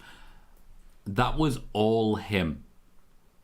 They haven't been scripting Drew McIntyre since the day Triple H took over in charge of creative. They've given him bullet points. He has scripted himself. They didn't even give him bullet points today. They told him, you know what you're doing. Why would we tell you? Chris said, you think Seth will be out longer than 4 weeks? I genuinely have no idea. I know he'll be out. I suspect we won't see him again unless he signs a new deal. So I said, just a community note, thanks all for playing your part during WrestleMania and to Tom for leading. Takes a lot to get together online for 4 straight days and keep each other engaged. Great job. Very good thing to say, Si. I always appreciate the way that you engage and lead the community here. There's many reasons that you are mod, and that is definitely one of them. I do want to pick up on the back of that, piggyback on your efforts there, and say that it has been an incredible slog at times. But because I haven't really done this much Watch Party for a long time, I forgot how much I enjoy them. I'm not bringing them back, but I did forget how much I enjoy them. I always worried that, there's only going to be a few people there. I don't really know how to keep everyone entertained. But I don't know. I think there's a different energy I'm bringing nowadays, and my reason is, and it is as simple as being a lot happier, a lot more well-rested, and a lot fitter. I'm taking a more relaxed approach to these streams, and I'm really enjoying them as a result. I'm also seeing lots of conversations between you guys, because you're all getting to know each other better as well. I don't know. We've gone to a new level here with what we're doing. We've gone to a new level, and I don't know, for me, this is so incredibly fulfilling. Just incredibly fulfilling. And I could not be happier with what we're doing, and could not be happier to basically hang out with my friends and watch wrestling. Leon says, my love for Money in the Bank has died over the years. I usually only like it when they get the winners wrong and everyone complains. Eric says, do the refs ever check to make sure the contracts are inside the briefcase? No, and in fact I've fantasy booked an entire thing about that, where someone cashes in using the briefcase, and then later on they cash in using the contract. They say, hey, you took a prop, that's on you. Cal says, I guess we aren't seeing Bo Dallas tonight. No, I think this is going to be a long-term thing, nice and slow. Mustafa says, Drew did give Seth his props, and so he should. This is what's making me think there might be an injury or something. A lot of love's being given to Seth Rollins right now. Mustafa says, now we watch Drew squash them all. Yes and no. There's 2 people there who will squash people and 2 people there who will be squashed by people. The balance is Ricochet's going to get beat up. Jey Uso's going to get beat up. He's literally taped his ribs. He's still, well, taped his guts. He's still injured. So his job is to get beat up. That's explaining why he's not winning. Drew McIntyre and Bronson Reed are where it's at. But Drew McIntyre, we're going to watch a man get screwed again. That's all I'm saying. That's all I'm saying. Chris says, I think it's Ricochet who wins. Bailey says, I think the European PLEs are a test case to see if an audience can someday justify WrestleMania outside the US, as well as if a local government will pay for the privilege. That is the key point there, Bailey. The reason they keep teasing it is because if someone comes in and says, okay, I will give you $50 million for WrestleMania, WWE might say, all right, because they're going to make all their money as well. That $50 million is essentially a local government saying, we will make more than that based on bringing everyone here. Like, the hotels will be richer, everyone's going to be buying in the local establishments, everyone's going to be drinking in all the pubs. There is a reason that the WWE gets paid to put on pay-per-views. It brings a lot of money to the local economy. Joey says it's kind of worrying with how injury-prone Punk has been. Hopefully he'll be fully healed for his return match. Cal says Michael Cole saying Ricochet is red hot at the minute. He's wearing blue. Basics. Sean says, do you see any of the new champions having long runs? Cody. Mustafa said, let the Rollins Lynches rest. They did their jobs. Chris said, do you think it might be career-ending? I don't know if there is an injury. Just want to be really clear. I am thinking there might be, but I'm not going to say something I think might or might not be a case, might or might not be career-ending. That's just guess on top of guess on top of guess. Joey says, do you think Bull Nakano or Great Muta could be a part of NXT Asia in an ambassador role? I think everything is possible. The table in the ring, when did that happen? Mustafa says, Manic Tom is Jimmy from South Park. How dare you? I don't watch a lot of South Park. I'm confused.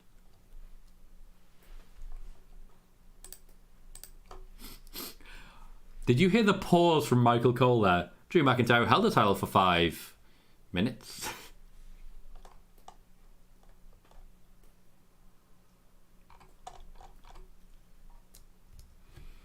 Bronson Reed still looking strong, still looking dominant. That should have been our last commercial break, which gives us about 10 minutes of wrestling left. I'm pretty happy with that overall. This has been a really good show. There is still a possibility that we see a new incarnation of Bo Dallas. I don't know what that looks like, but we will find out, I'm sure.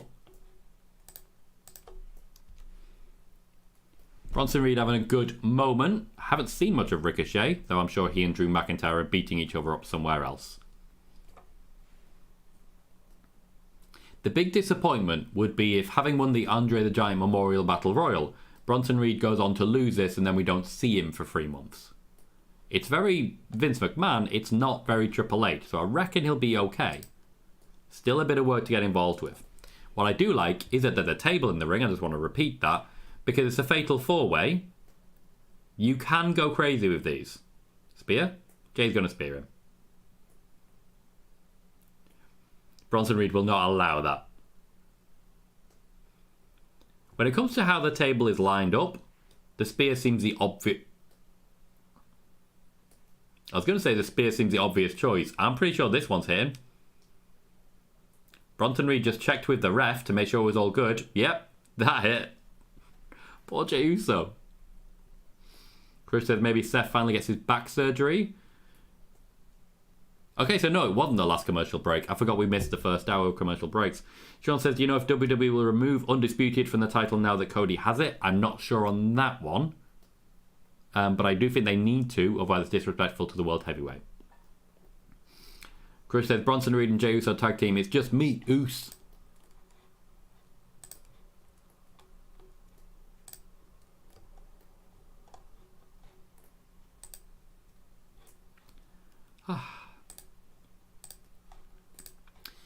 We have, at this point, reached 2,632 views.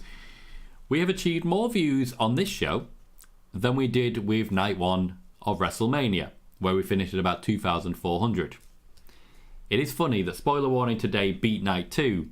This watch-along has beaten night 1. I mean, I don't really understand it, but all I can really say is that, hey, YouTube, cheers, guys. Like, keep going. I don't know what it is, but my channel is getting the love recently.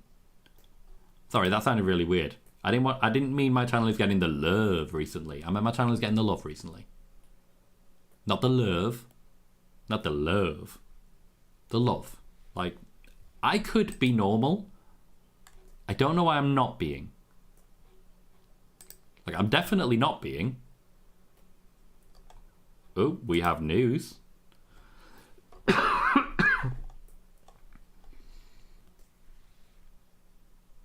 Hang on, let me actually read this.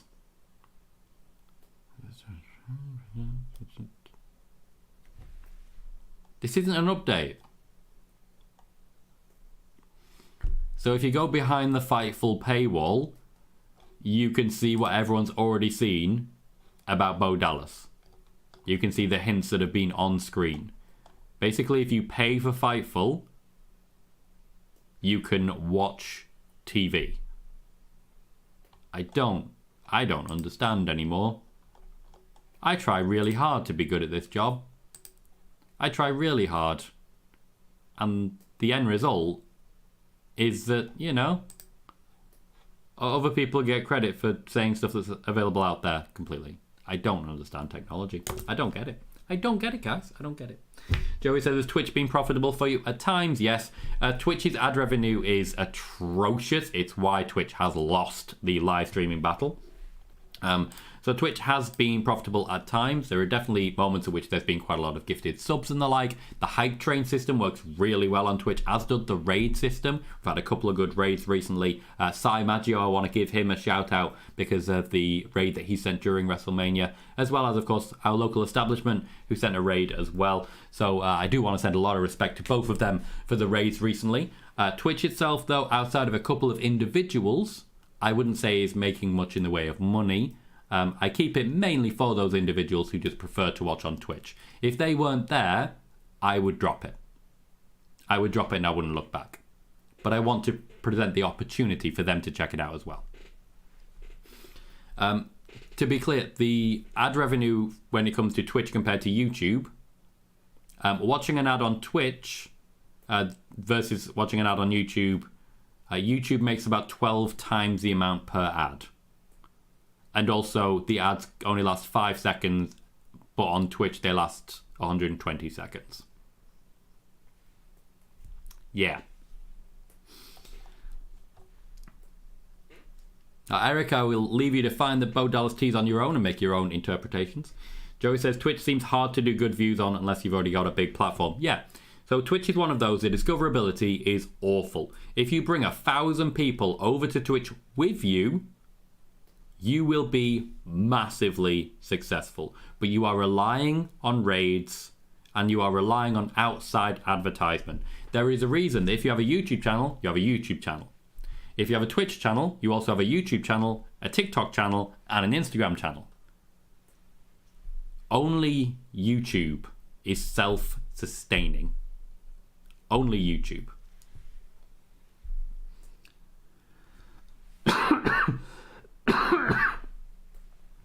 The staff are awkwardly saying how many Fightful staff are in the views right now. To be clear, I'm confident most of the people who work for Fightful are decent people. I just have a problem with 2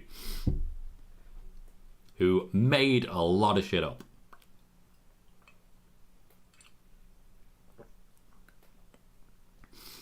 So far, Bronson Reed and Drew McIntyre have been staying separate. And as I say, Ricochet and Jey Uso have just been getting demolished on the outsides, on the insides. Inside, outside, I know I've had my share. We have finally got to the big Hoss match, now that hopefully we have finally finished the commercial breaks.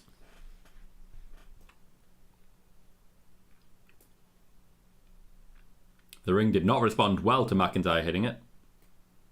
Oh. That was a very nice Michinoku driver with a release. You don't often see the release.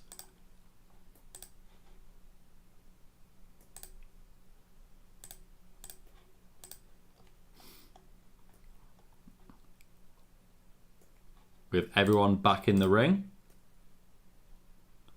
Building towards the finish. We've only got 5 minutes left to do so.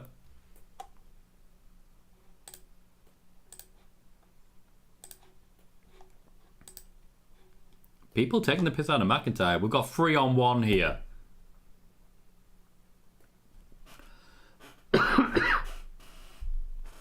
Reed, however, still not going down.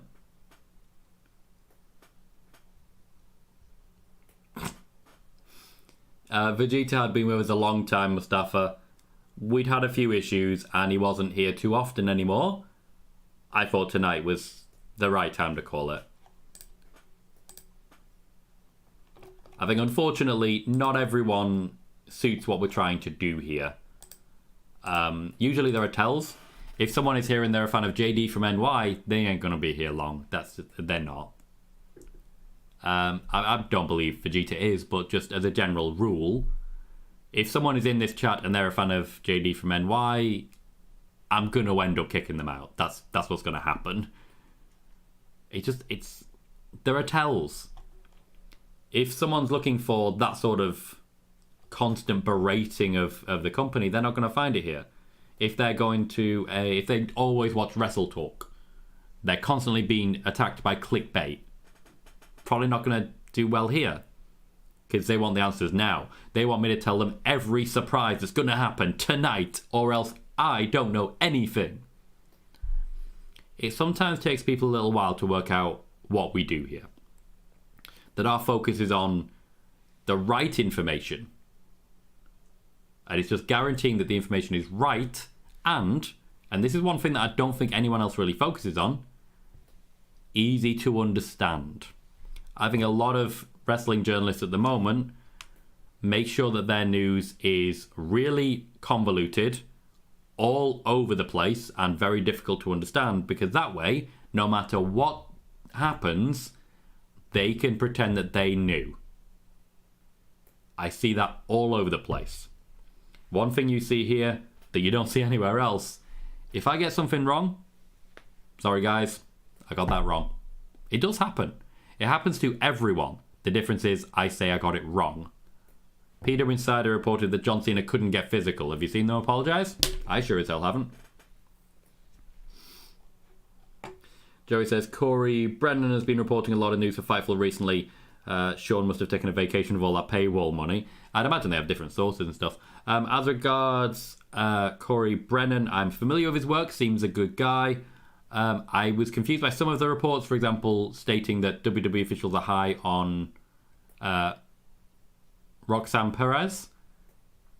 It's confusing to me that isn't public knowledge. I get confused by some of those styles of reports. I don't think it's a bad report.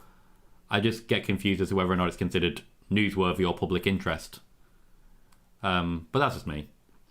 I think it left a bad taste in my mouth way back when Louis Dangoor reported Drew McIntyre is going to get a serious push from the WWE, when Drew McIntyre was literally the WWE Champion at the time. It just always leaves a bad taste in my mouth. No worries, Martin. Don't worry about it. You may not get another chance, but massive thank you for the 4 days and tonight. You're a legend. You're very welcome, Martin. Thank you very much for joining us. John says, will people that follow Zero, Boozer and Billy Batty not last long here either, Tom? It depends what you mean by follow. Some people follow Zero News and Boozer and don't take them too seriously. If you follow Billy Batty, you are supporting someone who has threatened my life and harassed me on multiple occasions. and also made up garbage to try and slander me. If you're willing to do that, I'm not letting you stay, because you've made your choice. Chris says narcissists don't apologise. Yeah. Chris said they're about to go over. It's possible. Spanish announce table as well. These guys understand. I'm not so confident on Bronson Reed anymore. Bailey said, before we wind this up, a massive thanks to Tom and all the community here over the past 4 days of great conversation. The future of Colohue is bright indeed. Thank you kindly. Leo says the match has been fantastic. I agree. The table spots have really helped it. Also, I like the overall chemistry between the wrestlers in question. I don't know how this is going to go. I'm confident it's not going to be Drew. Mustafa says, to be fair, no one in JD from NY's chat seems to be a fan of JD from NY. Yeah, fair. Oh my god. Oh, so historically I'm not a CM Punk fan, but that's changing. Jey Uso's going to win. Jey Uso's going to win. Oh, that is changing. He just looked so happy. He just looked so happy, guys. Jey Uso wins. CM Punk just had a massive smile on his face. Oh. I mean, I expected we were going to see Drew get screwed. CM Punk doing the screwing. Sean says, there's Punk. Imagine if CM Punk trolled Drew, says Crush. Leon says Punk. Crush says CM Punk. Eric says, I know you also enjoy soccer. Part question 1 was your favourite club team. My local team, which I won't be saying more about. You ever thought about making a soccer channel? Yeah, at times. It's a lot of work. And ultimately, I'm trying my best to make this one work first. So, that has been our Monday Night Raw watch party. That has been a WrestleMania weekend, and that has been a Tom Colohue who can barely breathe at this point. And his voice is terrible, and he needs his bed. He needs to sleep most of tomorrow. And oh my god, guys, it is over. On Wednesday, for PLE Wednesday, I'm going to do a recap, but in bullet point form, of the WrestleMania, post-WrestleMania news. So I'm just going to basically share everything I can, everything I had about WrestleMania. I'm just going to throw it all together into one video, cut out any of the chatter and any of the dead space, and just go crazy and just give you a bombardment of news for PLE Wednesday, okay? I'm just going to throw that out there. So you'll have PLE Wednesday. Next time we'll see you live will be spoiler warning on Friday. We reached more than 170 people on spoiler warning today. Let's see if we can keep that up. In the meantime, though, a huge thank you to all of you for being here, to everyone of the thousands of people who have watched these shows over the last 4 days. Thank you. I've been Tom Colohue. You've been fantastic, and I will see you all very soon.